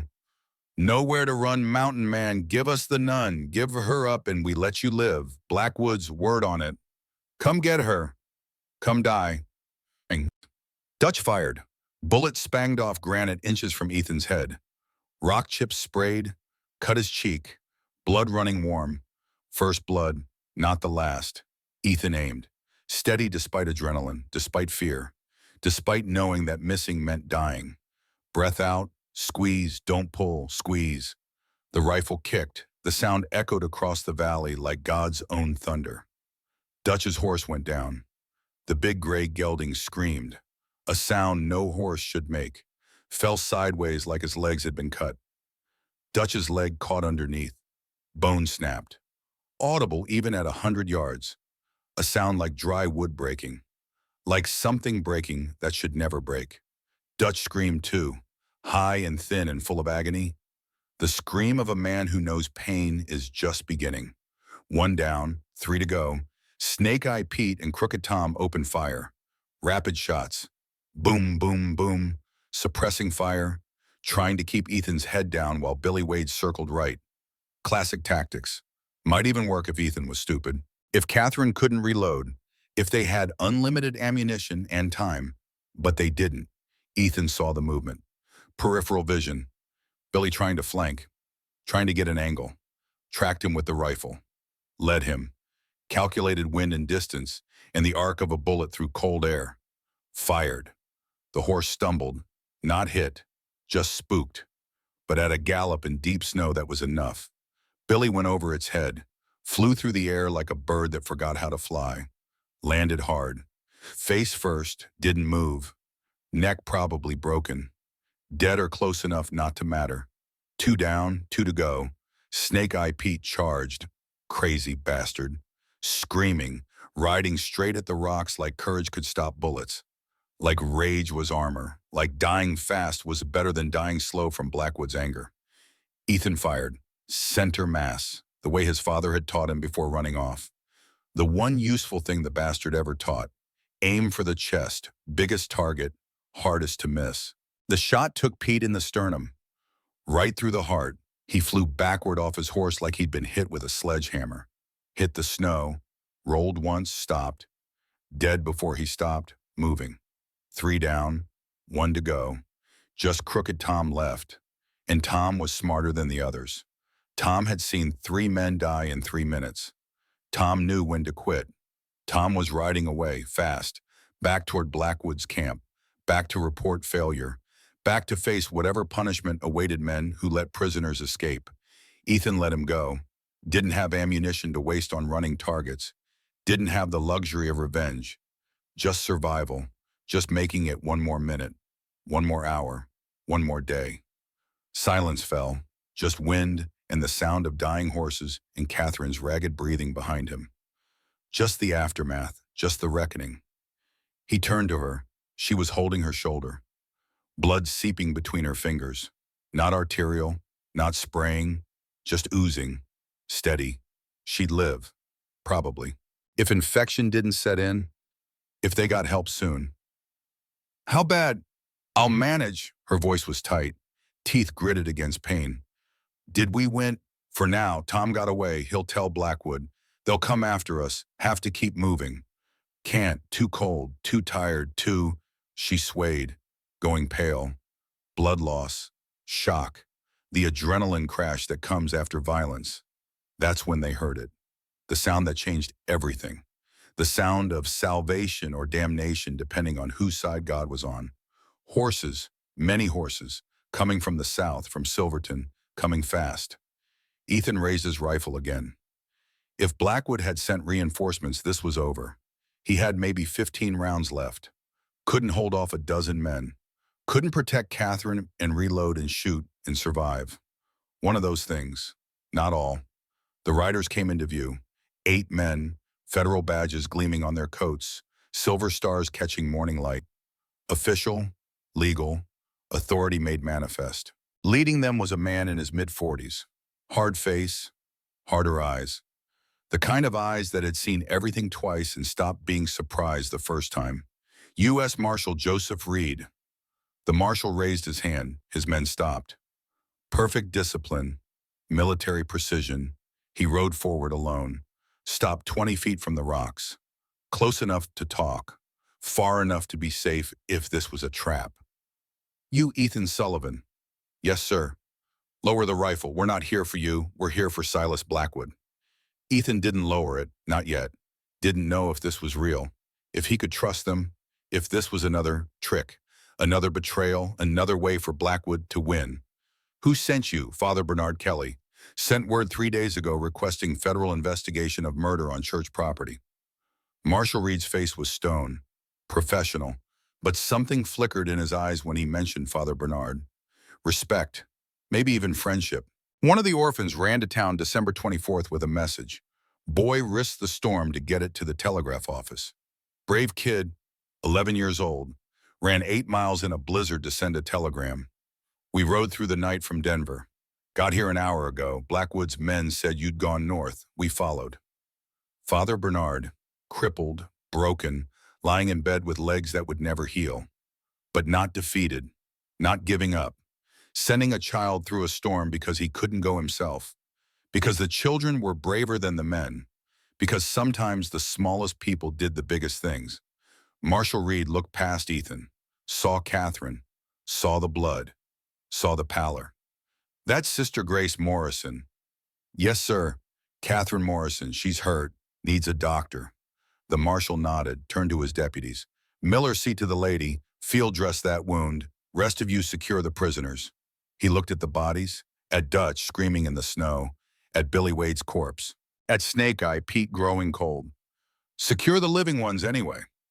A deputy approached Catherine, young man, competent, started field dressing her wound. She winced but didn't cry out, didn't complain, just sat there pale and bleeding and alive. Another deputy approached Dutch, checked his leg, looked at the marshal, shook his head. "Compound fracture, bone through skin, gonna lose the leg, maybe die from infection anyway." "Stabilize him, he's got a trial to attend. Can die after he testifies." Dutch was screaming, begging, "Please, it hurts. God, it hurts. Give me something, morphine, whiskey, something." "Should have thought of that before you murdered a priest," the marshal said. "No sympathy, no mercy, just facts. You'll get medical attention after you talk, not before. Pain's good motivation for honesty." He turned back to Ethan, dismounted, walked closer, extended his hand. "Father Bernard is a friend, came from the same county in Ireland. Same village, actually. Grew up together. When I got word saying a priest had been murdered and a nun was in danger, I came quick as I could. Took 8 men and rode straight through. Didn't sleep, didn't stop, just rode." Ethan shook his hand, grip firm, honest. The handshake of a man who meant what he said. "Blackwood's still at my cabin, maybe 2 miles south, with 2 more men. Henry Brennan helped us escape." He turned. "He's the one who witnessed the murder." Henry Brennan, one of Blackwood's men, was, not anymore. He's got information, testimony. He'll talk if you protect his son. Son, a long story, but the leverage Blackwood has on Henry is the boy. You protect the boy, Henry tells you everything. About the murder, about the corruption, about all of it. Marshal Reed considered, calculated, made a decision. Federal witness protection. I can arrange that if his testimony's good, if it leads to convictions. He turned to his deputies. 4 of you ride to Sullivan's cabin. Arrest Silas Blackwood, Henry Brennan, and anyone else there. Charges are conspiracy to commit murder, attempted kidnapping, and whatever else we find when we dig. Use force if necessary. Bring them to Silverton. We'll sort it out in a courtroom." The deputies rode out, 4 men, armed, authorized. The law moving like a glacier, slow but inevitable. Marshal Reed looked at Catherine. "Sister, you're going to need medical attention and rest. Real rest. Not hiding in a root cellar rest. Then we ride to Silverton. This ends in a courtroom. Ends with justice. Real justice. Not Blackwood's version." I'm not a sister anymore, Catherine said quietly, voice weak but steady. Not after breaking my vows, not after choosing this. She looked at Ethan, smiled despite the pain, despite everything. I'm Catherine Morrison, and I'm free. For the first time in 18 years, I'm free. December 28th, 1886, Silverton, Courthouse. The courtroom was packed. 400 people in a space built for 200. Standing room only, pressed shoulder to shoulder. Everyone in Silverton had come to see this. The trial of Silas Blackwood, the richest man in the territory. The man who owned the sheriff and half the town and thought he owned everything else, including justice. Sitting in chains at the defendant's table. Also in chains, Dutch Miller, leg amputated below the knee, face gray with pain and infection, and the knowledge that death was coming, whether from the noose or the fever. Sheriff Briggs' badge stripped, looking smaller without it, looking like the nothing he'd always been under the uniform. Henry Brennan sitting with the prosecutors because he'd turned, because he'd chosen truth over fear, because he'd decided being his son's father mattered more than being Blackwood's creature. Judge Thomas Hartford presided, 58 years old, silver hair that looked like judgment made visible, face like weathered stone. He'd been a territorial judge for 20 years, seen every kind of crime, every kind of evil. But murder of a priest was something different, something that required justice, not just law, something that required righteousness, not just procedure. Ethan and Catherine sat in the front row. Her shoulder was bandaged. A doctor had cleaned and stitched the wound. 10 stitches. Said she was lucky. Said an inch to the left and the bullet would have hit bone. Would have shattered her shoulder and left her crippled. Would have taken her arm maybe. But luck had held. For once. The prosecution was a U.S. attorney from Denver, man named Harrison. Thin, sharp. The kind of lawyer who used words like scalpels. Who cut through lies like butter. Who made careers out of convicting powerful men who thought they were above the law. He called Henry Brennan first. Henry stood, walked to the witness stand, raised his right hand, looked at Blackwood, looked away. Couldn't hold his gaze, not anymore. Not after choosing the other side. Do you swear to tell the truth, the whole truth, and nothing but the truth, so help you God? I do. Henry sat, looked at the jury, 12 men, miners, shopkeepers, ranchers, men who knew Blackwood's power, men who were brave enough to judge him anyway. Mr. Brennan, where were you on November 1st, 1886 at approximately 3 in the afternoon? St. Benedict's Mission bell tower. Murmurs through the courtroom. Judge Hartford's gavel came down. Once. Twice. Silence. What were you doing there? Mr. Blackwood sent me and Dutch Miller to talk to Father Thomas. Father Bernard was too weak. Father Thomas was visiting from Denver, helping with confessions and masses. Blackwood said Father Thomas owed him money for the mission, said we should convince him to pay. How were you supposed to convince him? Scare him. Blackwood said make it clear that bad things happen to people who don't pay debts. That cooperation was better than resistance, that the church wasn't above the law, wasn't above consequences. What happened in that bell tower?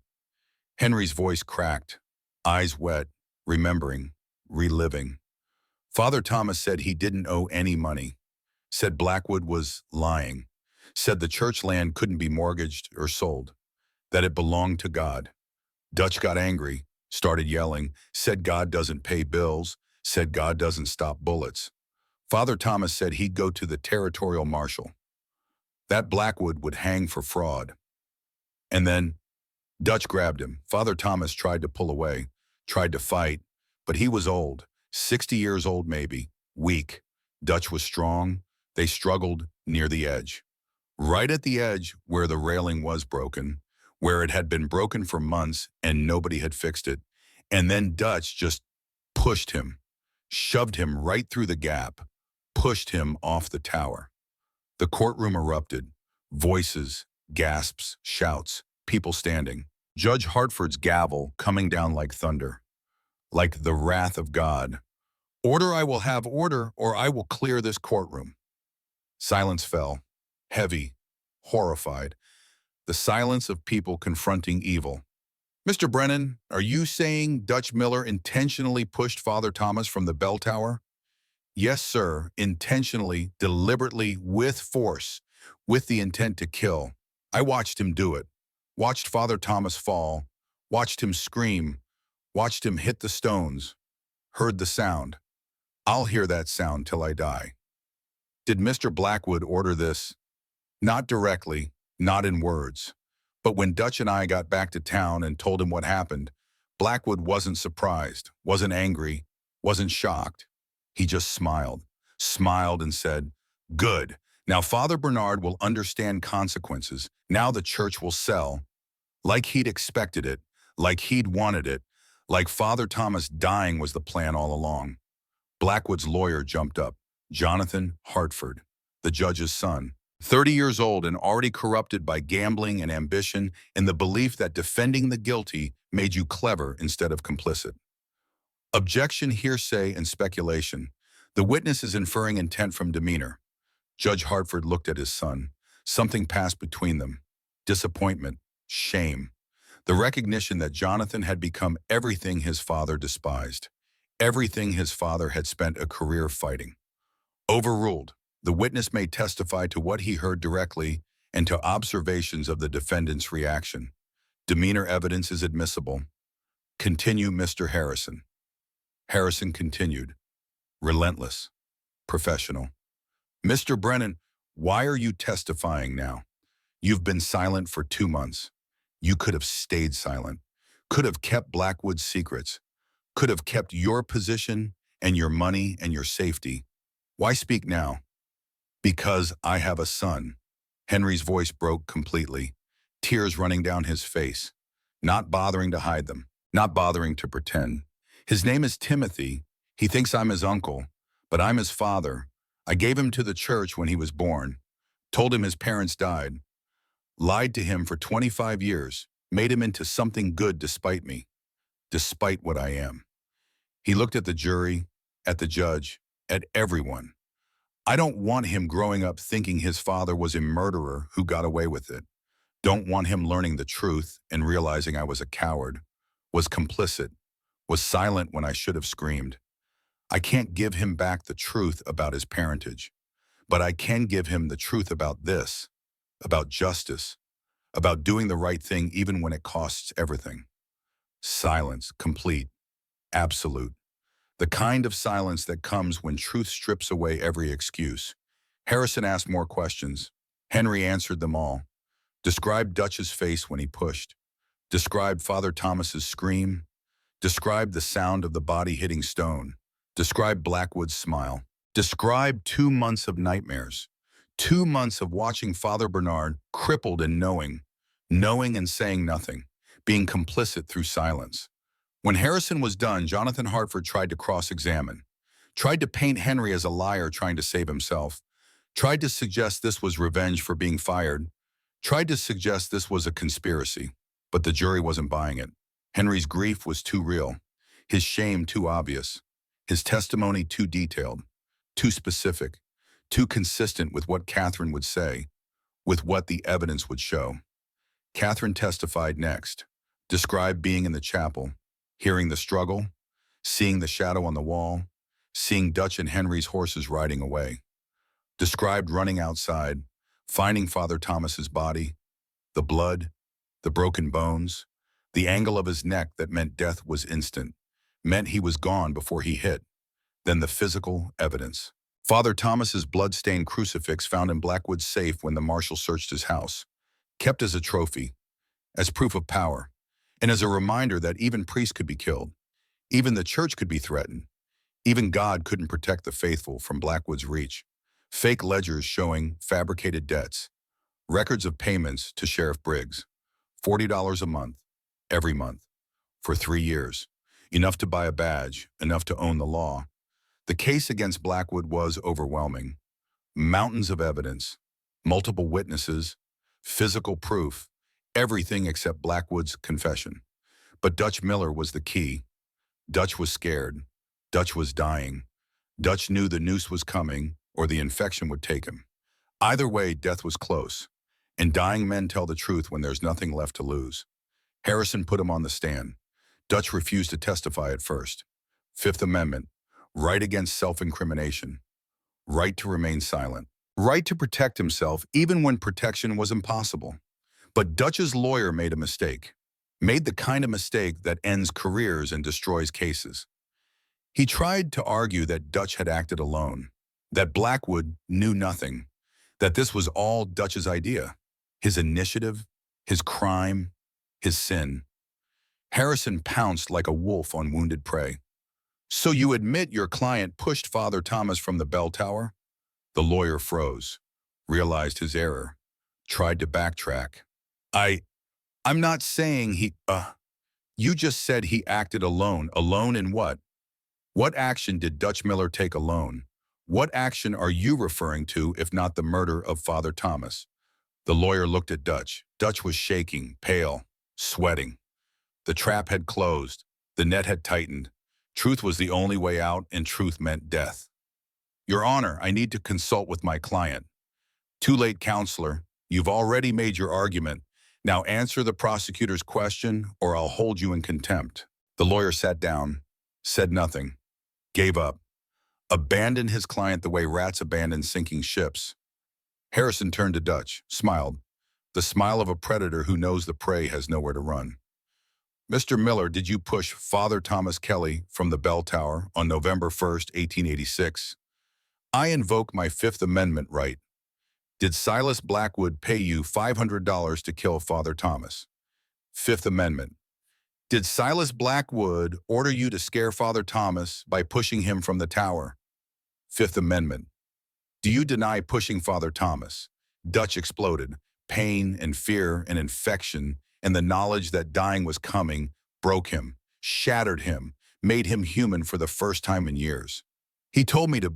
Blackwood said the priest had to go, said Father Thomas was visiting from Denver and nobody knew him, said make it look like an accident, said Father Bernard was too old to fight and Father Thomas was the problem, said he wanted that land and the church was in the way. It wasn't my fault he paid me $500 and told me to make it look like an accident, and I did what he paid me for. The courtroom went silent. Even the breathing stopped, even the hearts. Dutch realized what he'd said. His face went white, whiter than it already was, the color of death. I didn't mean, I was confused. The pain, the infection. But it was done. Confession obtained, on record, under oath, in front of 12 jurors and a judge and 400 witnesses.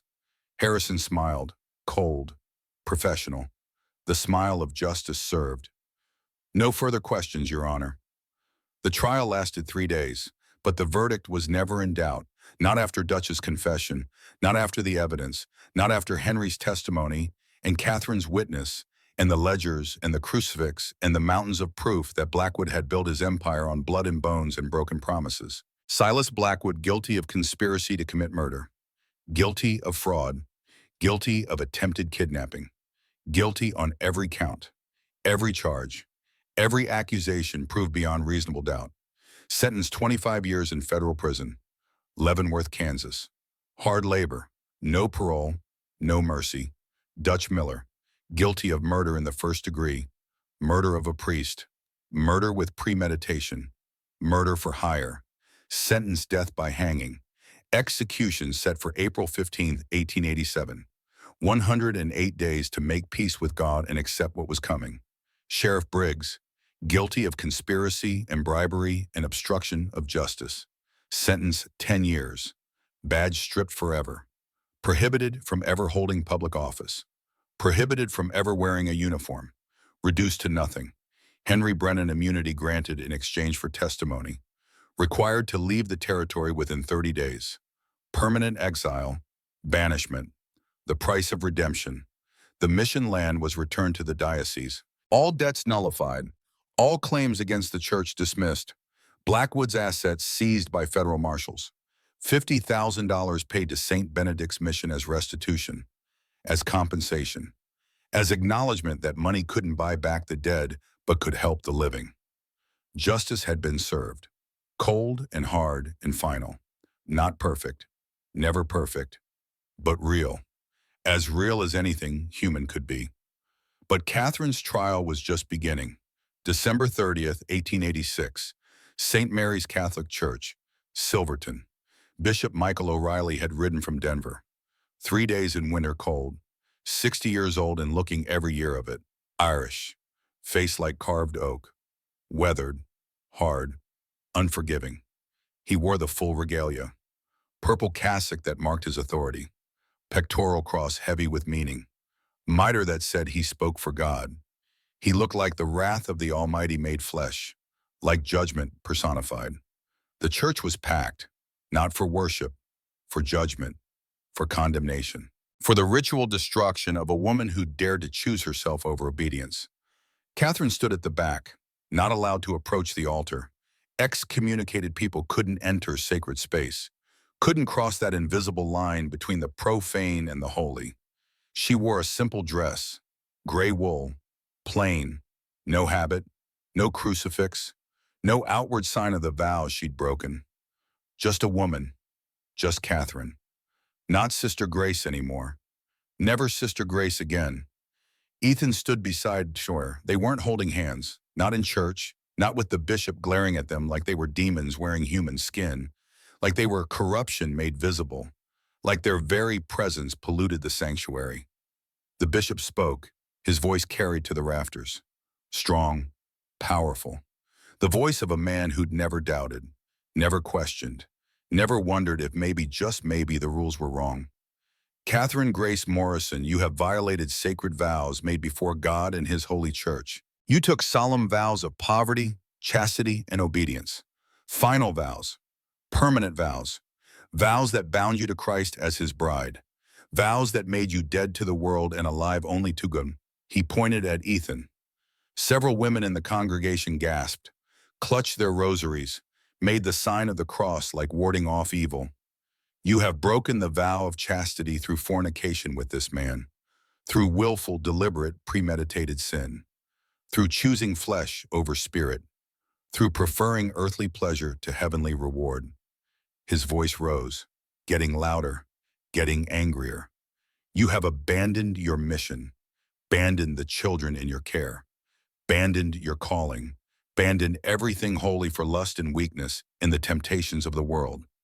You have brought scandal upon the church and shame upon the order of St. Francis. You have made a mockery of your vows, made a mockery of God Himself. The bishop raised his hand, made the sign of condemnation. The gesture, absolute, final, like slamming a door, like cutting a rope, like severing connection permanently.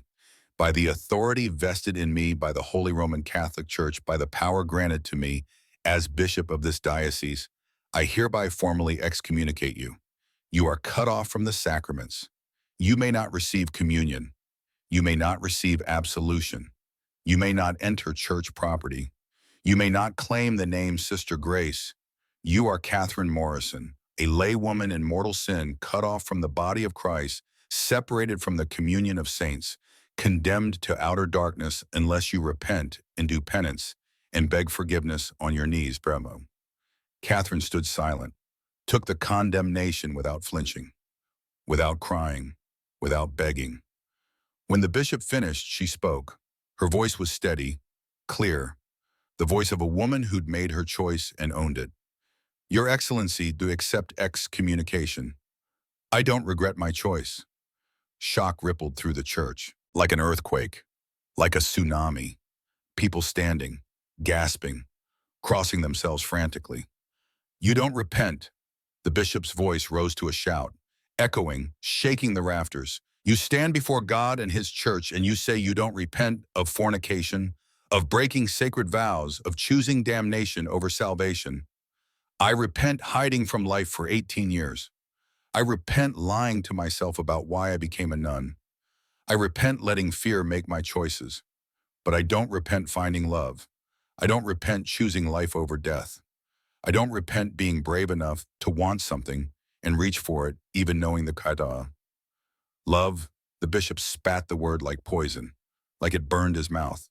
You call sin love. You call breaking vows to God love. You call fornication and adultery and spiritual suicide love.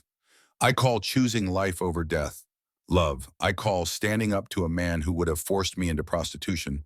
Love, I call riding into a blizzard to save orphans. Love. I call finding someone who sees all my flaws and chooses me anyway. Love. Yes, I call that love. You could have appealed to church authorities. You could have asked for help. You could have trusted God to provide a voice from the congregation. Sarah Coleman, the widow who'd lost her husband defending mission land, standing in the back, fearless. Father Bernard was crippled, Your Excellency, pushed from a bell tower by Blackwood's men. Sheriff was bought. Judge's clerk was blackmailed. Who would protect her? Who would stand up to the richest man in the territory? Who would risk everything to save one nun and 14 orphans?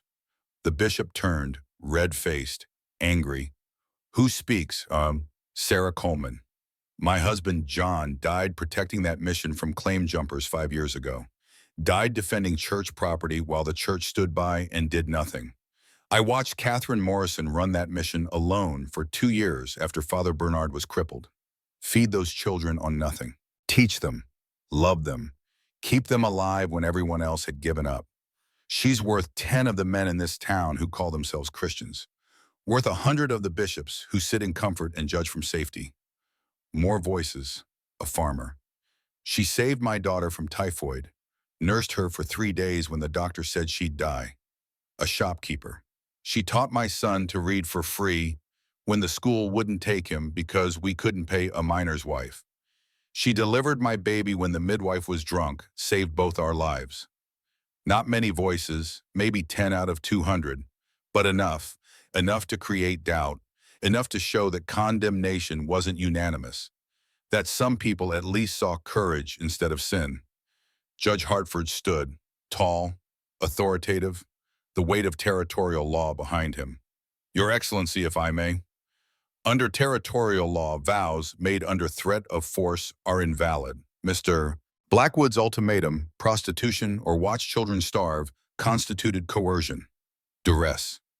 Legally, Sister Grace's vows were nullified the moment Blackwood threatened her. The law recognizes that consent obtained through threats is not consent at all. Church law and civil law are separate, Your Honor. The state has no authority over spiritual matters, no jurisdiction over vows made to God. Not in Colorado territory. The First Amendment protects religious freedom, but doesn't allow religious law to supersede civil law. Doesn't allow the church to enforce contracts made under duress. Catherine Morrison's vows are invalid under territorial statute.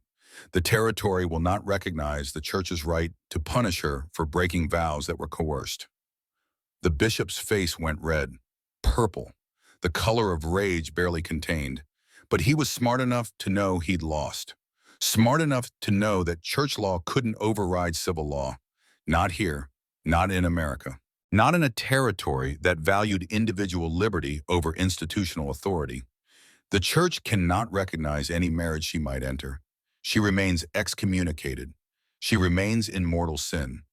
But civil authorities may do as they will, may sanctify sin if they choose, may call fornication marriage if it pleases them.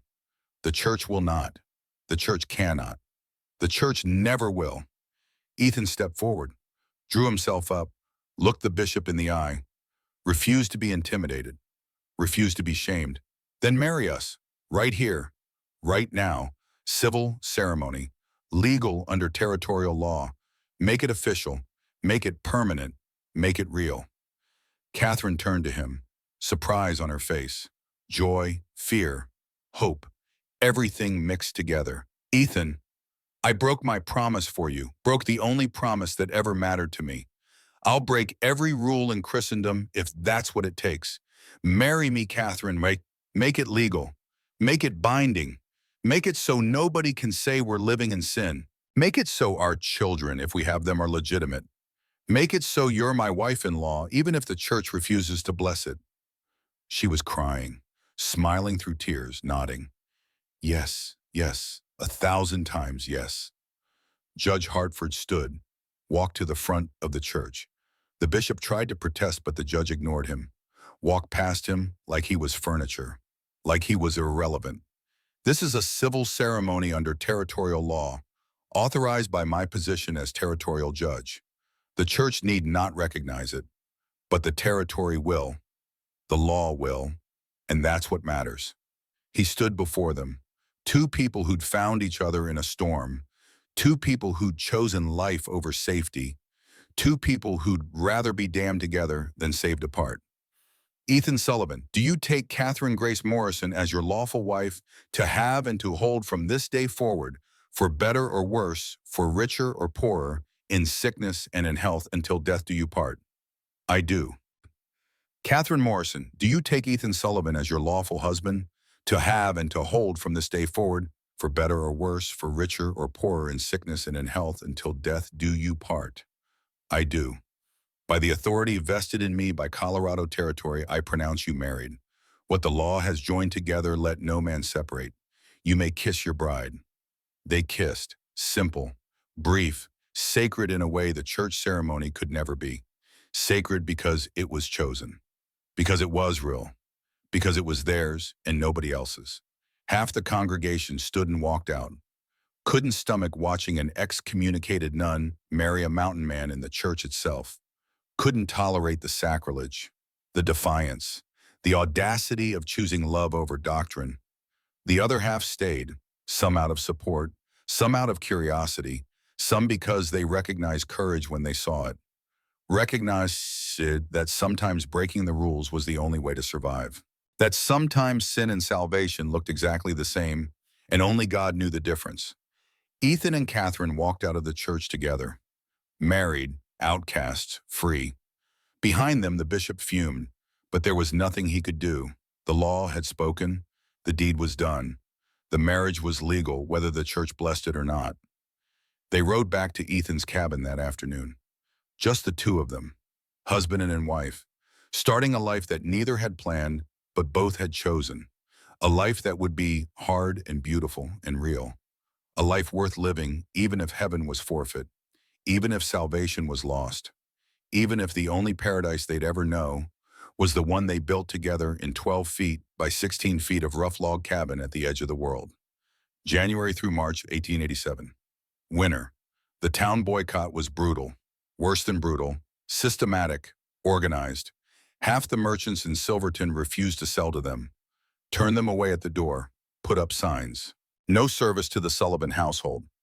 Like they were diseased, like they were contagious. The fur buyers wouldn't take Ethan's pelts, said the quality was poor, said the market was bad, said anything except the truth, which was that Blackwood's friends still had power, still had influence, still had the ability to punish even from prison. Blackwood's influence persisted even with him in chains. His friends, his business partners, people who owed him money or favors or who just feared his memory, who thought that maybe someday he'd get out. He'd remember. He'd punish those who had helped his enemies. Ethan and Catherine survived on stored food, beans, flour, dried venison. The supplies ran low quickly, faster than expected. By February, they were eating one meal a day, sometimes less, saving everything they could, rationing like it was a siege, which it was, an economic siege, a war of attrition. Catherine learned to trap. Ethan taught her his roots, the 40-mile trap line. 250 traps scattered across mountains and valleys, freezing creeks and windswept ridges. She learned to skin beaver. Tan hides, set traps in frozen streams with hands that went numb in seconds. Learned to check for ice beneath snow. Learned to read animal signs. Learned to survive. She was good at it, better than good. She had patience, steady hands, no fear of blood or cold or hard work, no squeamishness about death. 18 years in a convent teaching children and nursing the sick had prepared her better than she knew. They became partners, not just in marriage, in survival, equal, sharing the load, sharing the danger, sharing everything. But it wasn't enough. Mid-February, they had $12 left, food for maybe 2 weeks. After that, starvation. Slow, certain, undramatic, just wasting away until there was nothing left. Ethan made a decision, made it quickly because hesitation meant death. We ride to Durango, 60 miles south, 3 days through winter. Fur buyers there don't know Blackwood, don't care about Silverton politics, don't care about excommunicated nuns and mountain men who married them. They just want quality pelts. And we have quality pelts. 3 days travel each way, in February, through country that kills people for fun. I know, but it's try or die, and I'd rather die trying than starve waiting. They packed 40 beaver pelts, everything Ethan had caught that season, everything they had to sell, mounted the chestnut mare that Henry Brennan had given them. His final gift, his apology, his attempt at redemption through generosity, rode south into country that could kill them just by being indifferent.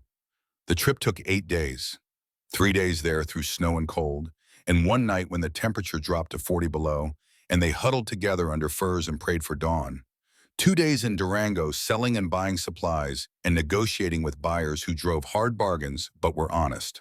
3 days back through weather that turned vicious, through a whiteout that almost killed them when they lost the trail and wandered for 6 hours in circles, but they made it. Sold the furs for $340, a fortune. Enough. Bought flour beans, coffee ammunition, fabric for Catherine to make new clothes. Warm clothes, practical clothes. Came back with enough to survive until spring. It was March 1st when they returned to the cabin. Both exhausted, both 20 pounds lighter, cheekbones sharp, eyes hollow, but alive. Still alive. Catherine had missed her monthly courses. Twice she was pregnant. Ethan held her when she told him, his hands shaking. Not from cold, from joy, from fear, from the weight of bringing new life into a world that was trying to kill them. We're going to have a family, going to have a child, going to create something good out of all this pain. I don't know how to be a mother. I've only known how to be a nun, only known how to be someone else's caretaker, never my own child's. You raised 14 orphans. You know how to love. That's all children need, love and food and warmth. We can provide that. We will provide that. They were happy. For 2 weeks they were happy. The first real happiness either had known in years, maybe ever. The happiness of creating instead of just surviving, of building instead of just enduring. Then March 15th came and happiness died. Catherine collapsed while checking the trap line. 2 miles from the cabin, severe cramping, bleeding. The kind of bleeding that meant ending. That meant loss. That meant the thing you wanted most slipping away like water through fingers. Ethan found her an hour later, followed her trail, found her unconscious in the snow, blood staining white, making flowers, making proof of death. He carried her back, carried her like she weighed nothing because fear made him strong. Later in bed, watched helplessly as her body rejected the pregnancy, as nature decided that 8 weeks wasn't enough, that malnutrition and stress and February cold had taken their toll, that some lives weren't meant to be. Miscarriage. 8 weeks along. Just 2 months. Just long enough to hope. Just long enough to imagine. Just long enough to love something that would never be. The baby was gone before it had a chance to be. Catherine woke to grief, to emptiness, to the knowledge that her body had failed. That she'd failed. That something was wrong with her. Broken, cursed, punished for breaking vows. She cried for 3 days, wouldn't eat, wouldn't speak, wouldn't moan, just lay in bed staring at the ceiling like it held answers. Like God might write forgiveness on rough wood if she looked long enough. God's punishing me, she said finally, voice flat, dead. Taking my baby because I broke my vows, because I chose you over him, because I'm a sinner and sinners don't deserve children, don't deserve joy, don't deserve anything but suffering. God's got nothing to do with it. Ethan's voice was hard, angry, not at her, at the universe, at the cruelty of it. You were starving. We both were. 20 pounds underweight, no fat, no reserves. Your body couldn't support a pregnancy. That's on Blackwood and this damn town that won't feed us. That's on starvation and boycotts and economic warfare. Not you, not God, not sin, just hunger, just biology, just bad luck. Maybe I should have stayed, Sister Grace. Maybe if I'd kept my vows, God would have protected me, protected the baby. Maybe this is proof I made the wrong choice. Stop. He grabbed her shoulders, gentle but firm, made her look at him, made her see him. Listen to me. We'll have children. This isn't over. This is just bad luck and bad timing and a winter that tried to kill us. But we survived. We're still here. We're still breathing. We can try again. We will try again. But what if this happens again? What if my body can't? Then we adopt. Then we take in orphans the way you did at the mission. Then we build a family however we can. But even if we don't, even if it's just you and me forever, I'd still choose you. Every time, every day. You're worth more than any promise, any vow, any child we might have had. You're worth everything, and I'd do it all again knowing how it turned out. Every second of pain, every moment of loss. Worth it, because you're worth it. She cried in his arms, grieved the baby that would never be. The child that existed for 8 weeks and then didn't. The future that had seemed possible and now wasn't. But slowly over days and weeks she healed. Not completely. You don't heal completely from losing a child, from losing the hope of a child, but enough to live, enough to try again, enough to believe that maybe next time would be different. April 7, spring. The trial of Dutch Miller was quick. Federal court. Evidence overwhelming. Verdict predetermined. Just procedure. Just theater. Just the law going through motions toward an inevitable conclusion. Guilty of murder in the first degree. Murder of a priest. Murder for hire. Murder with premeditation and malice aforethought. Sentence death by hanging. April 15th. The whole town turned out for the execution. Morbid curiosity. Justice satisfied. The spectacle of death made legal. Made righteous. Made into something you could bring children to see. Ethan and Catherine watched from the edge of the crowd. Not celebrating. Not rejoicing. Just witnessing. Seeing justice done, even if justice felt hollow. Even if killing Dutch didn't bring Father Thomas back. Didn't undo the murder. Didn't heal the wound in the world. Dutch stood on the gallows, hands tied behind his back, hood over his head, black fabric that hid his face, hid his humanity, made him into a thing instead of a person, made killing easier. Noose around his neck. 13 coils, the traditional number. The number that was supposed to break the neck clean, supposed to make death instant, supposed to be merciful. His last words were short, muffled through the hood. Blackwood made me do it, made me into this. I'm sorry. God forgive me. I'm sorry. The trap dropped. Dutch fell. 6 feet. The rope went taut. His neck didn't break clean. The knot slipped. The angle was wrong. Something failed. It took 8 minutes for him to strangle. 8 minutes of twitching and jerking. 8 minutes of slow suffocation while the crowd watched in silence. While children cried. While men looked away. While women prayed or cursed or just stood there numb.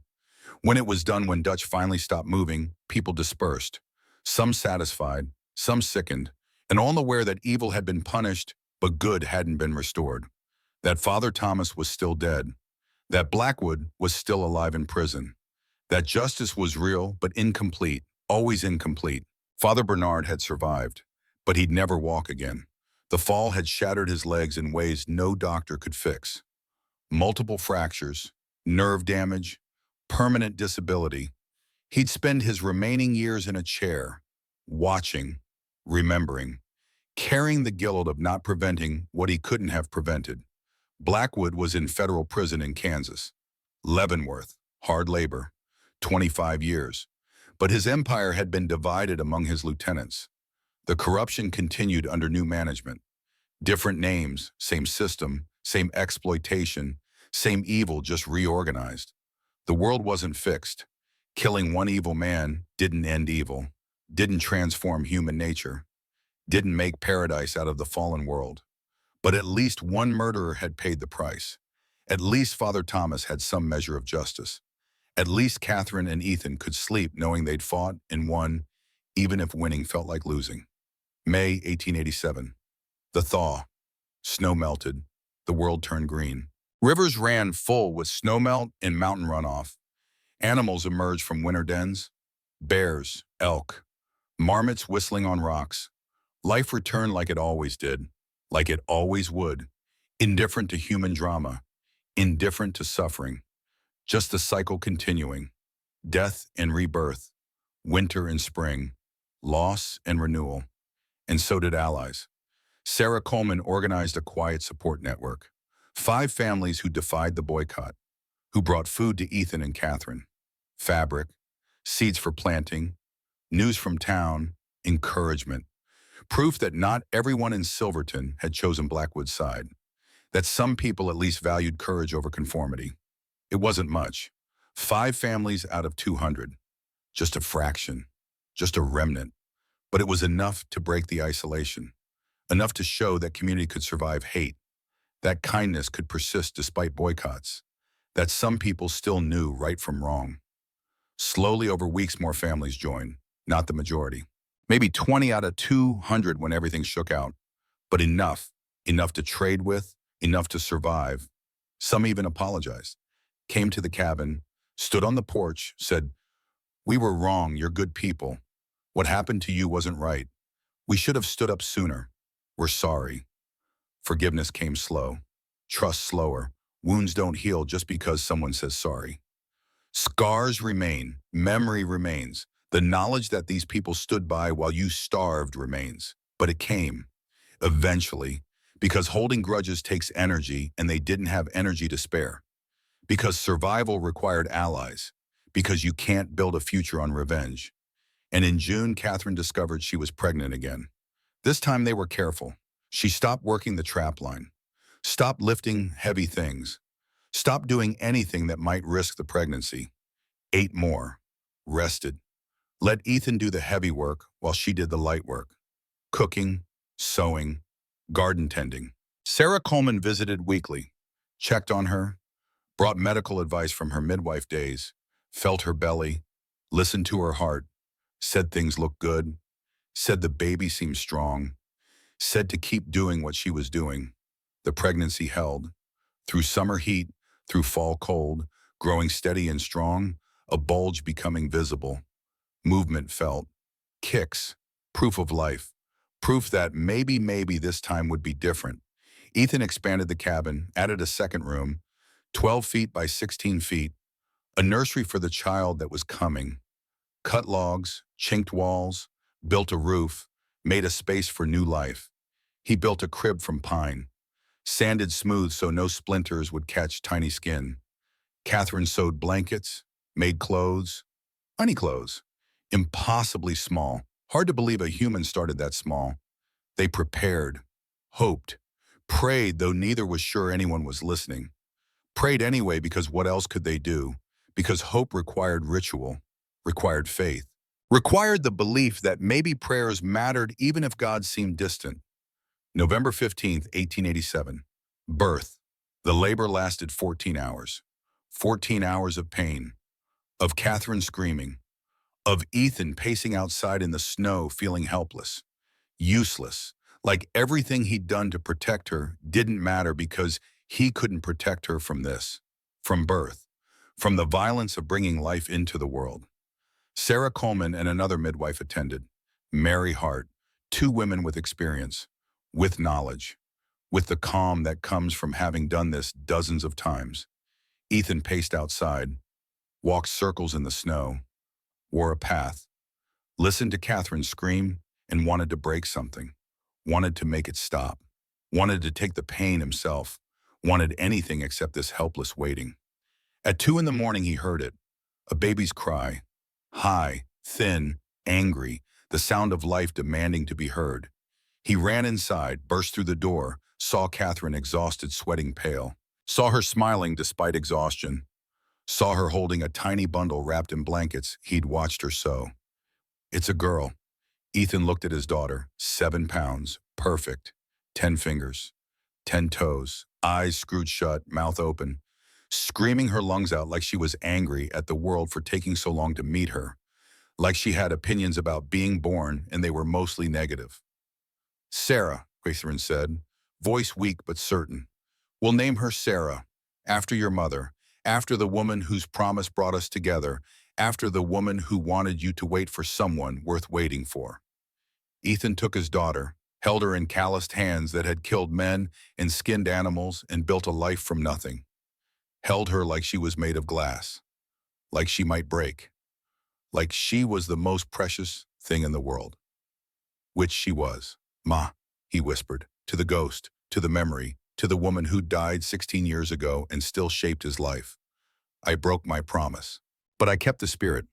I found a woman who makes me better, who makes me want to build instead of destroy, who makes me brave instead of safe.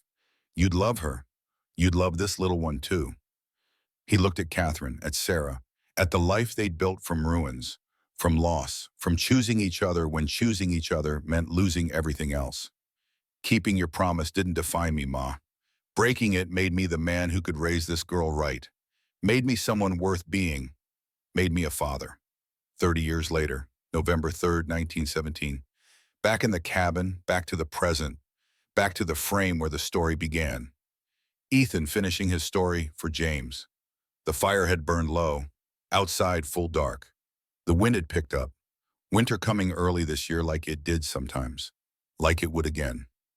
James sat silent, processing, trying to understand what his grandfather had told him, trying to reconcile the story with everything he thought he knew about promises and vows and the right way to live. So you broke your promise and lived happily ever after. Ethan laughed, bitter and knowing, the laugh of a man who'd lived long enough to know that fairy tales lied. Not quite that simple boy, not quite that clean, had 30 years with Catherine, 3 children who lived. Thomas is fighting in France right now. Robert is teaching in Denver. Sarah's got 3 children of her own. You're one of them. He poured more whiskey. The bottle was nearly empty. Last of the good stuff. Saved for occasions like this, like sending grandsons to war, like telling stories that mattered. But we also buried 2 babies. Mary died of fever at 6 months, burned up in 3 days. Nothing we could do. Just watched her die. Michael was stillborn, 1899. Came out blue and quiet. Never drew breath. Never opened his eyes. Just gone. Lost the ranch twice to bad winters, 1893 and 1902. Cattle froze, had to start over. Nearly starved more times than I can count. Town forgave us eventually, but it took a decade. 10 years of being outcast before people stopped crossing the street when they saw us coming. Tears ran down his weathered face. He didn't wipe them away, didn't hide them, just let them fall, because grief earned the right to be visible. Catherine died last April. Pneumonia took her quick. 3 days from first cough to last breath. Just like my mother, 46 years before. I held her hand at the end, watched her struggle for air, watched the light go out. She looked at me and said, worth it. Every day, every loss, every pain, worth it. Those were her last words. Worth it. Then she was gone. He drank, set down the cup, looked at his grandson with eyes that had seen too much death and not enough life. So no, not happily ever after. Just life, hard and beautiful and real. Joy and grief mixed together until you can't tell them apart. Can't have one without the other. Can't know love without knowing loss. Can't build anything that lasts without accepting that everything ends. James stood, walked to the window, looked out at the darkness, at the mountains invisible in the night, at the world that was about to swallow him whole. Sarah Miller is taking her final vows next week. You're saying I should stop her. I'm saying examine your reasons. Do you love her? Yes. Does she love you? She says she loves God more. Then ask her this. Ethan stood, walked to his grandson, put his hand on the boy's shoulder. Ask her if she's running to God or from life. If she's running from fear like Catherine was, like I was, then fight for her. Give her the choice. Show her there's another way. But if she genuinely loves God more than you, if her calling is real and true, and chosen, not feared, then let her go. Don't make her choose between you and her soul. That's a choice nobody should have to make. That's the kind of choice that destroys people. James was quiet for a long time, thinking, processing, making decisions that would shape the rest of his life. Finally, he nodded. I'll talk to her tonight, before she takes those vows, before it's too late. I'll give her the choice and respect whatever she chooses, even if it breaks me, even if I spend the rest of my life wondering what if. Good man, Ethan embraced his grandson, Held him like he'd held Sarah 30 years before, like he'd held Catherine 1,000 times. Held him and let him go because holding on meant preventing growth, meant preventing life. Now get, war's waiting, killing's waiting, death's waiting, and if you're half as stubborn as your grandfather, you'll come back alive. You'll come back to Sarah or someone else or just yourself. But you'll come back. You hear me? You come back. James picked up his rucksack, walked to the door, stopped, turned. Grandpa, do you regret it? Breaking your promise to Grandma Mary? Ethan looked at the cabin, at the life he'd built, at the children he'd raised, at the 30 years he'd had with a woman who'd ridden into his life during a blizzard and changed everything, at the horror and grief and love and loss that made up a human life. Every damn day for one reason. I regret waiting 32 years. Should have broken that promise at 22. Would have had 10 more years with Catherine. 10 more years of living instead of hiding. 10 more years of being brave instead of safe. That's my only regret. Not breaking the promise. Waiting so long to break it. He walked James to the door, opened it. Cold wind blasted in. The smell of winter. The smell of snow coming. The smell of change. People still ask if I'm sorry I broke my mother's dying wish for 3 nights with a runaway nun. I tell them this. He looked his grandson in the eyes, held his gaze, made sure the boy heard him. Really hurt him. Keeping that promise didn't define me, boy. Breaking it made me a man worth remembering. Made me a husband. Made me a father. Made me a grandfather. Made me someone who chose life over safety, love over loneliness, truth over comfortable lies. Made me human instead of just righteous. Made me alive instead of just pure. James nodded, understanding settling over him like snow, like acceptance, like the knowledge that comes when stories end and real life begins. Go, Ethan said. Talk to Sarah, then go fight, then come home. Build a life worth living. That's the only promise worth keeping. The promise to yourself, to live fully, to choose bravely, to love honestly even when love means loss. James walked into the darkness. His footsteps crunched on frozen ground, then silence, then nothing but wind and memory and the weight of stories told. Ethan closed the door, stood alone in the cabin, looked around at log walls that had sheltered 30 years of life. Joy and grief, birth and death, everything that made existence worth the struggle. Worth the pain, worth the knowing that it all ended eventually, but at least you'd been there. At least you'd lived. He walked outside, up the hill behind the cabin, to the small cemetery where 5 graves stood in a row, where stone marked the boundary between the living and the dead, where memory became monument. Catherine Grace Sullivan in 1846 to 1917. Beloved wife, mother, teacher. She chose life. Baby Mary Sullivan. 1896 to 1896, 6 months old. Fever took her. Baby Michael Sullivan, 1899, stillborn, never drew breath. 2 more graves, empty, waiting.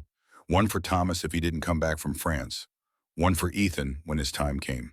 Soon, probably. 63 years old and feeling 90, feeling like the thread was wearing thin, like the clock was winding down. Ethan knelt at Catherine's grave. His knees ached. 63 years weighing heavy. Everything weighing heavy. The whole weight of living and losing and loving and letting go. Told the boy our story, the whole thing, every part, even the parts that hurt. Especially the parts that hurt. Think he'll be smart enough to choose life over fear. Think he'll be brave enough to reach for what he wants, even knowing that can hope so. His Sarah sounds like you. Stubborn, brave, scared, running from pain instead of toward joy. Hope he can save her from that. Save himself from that. The wind blew through pines, whispered secrets only the mountain understood. Only the dead knew. Miss you every day, every hour, every breath. 30 years wasn't enough. Should have had 50. Should have had forever. Should have had the fairy tale ending where we die in our sleep on the same night, holding hands and go to whatever comes next together.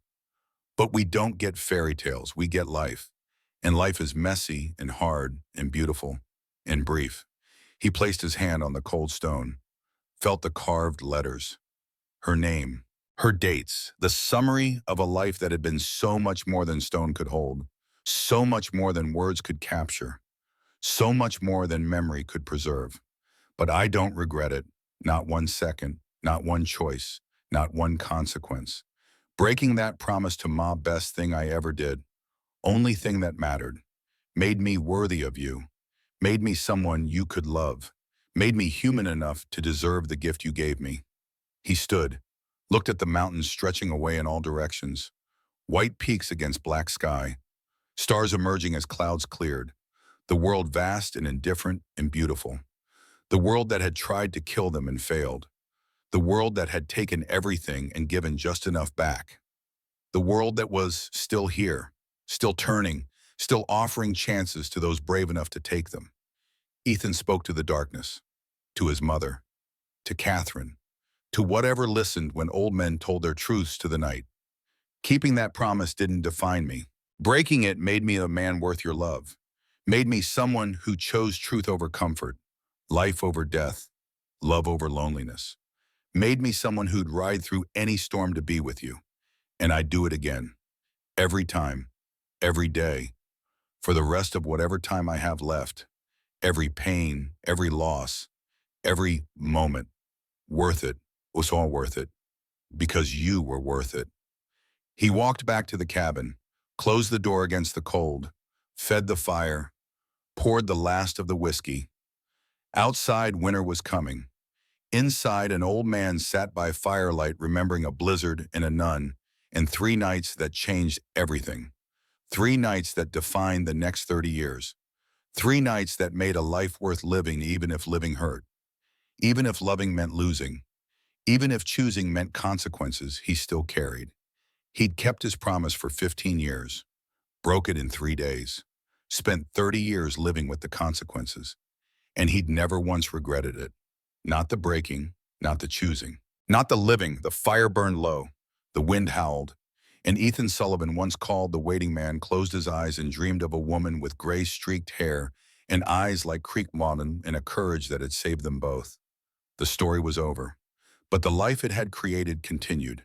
In Sarah's children, in Thomas fighting overseas, in Robert teaching in Denver, in James who would talk to his Sarah tonight and make his own choice about promises and vows and whether love was worth the risk. The story lived on, as all good stories do, passed down, remembered, changing lives long after the people who lived them had returned to dust. And somewhere in the darkness, in a federal prison in Kansas, Silas Blackwood rotted, his empire scattered, his name cursed, his power broken by 2 people who'd refused to be bought or broken or silenced. 2 people who'd chosen each other over safety, who'd chosen truth over comfort, who'd chosen life over death. Justice wasn't clean, but it was real. And in a small cabin at 9,200 feet, an old mountain man slept by firelight and dreamed of redemption earned through courage and love found in the middle of a storm. The end of the story, the beginning of legacy, the price of freedom paid in full.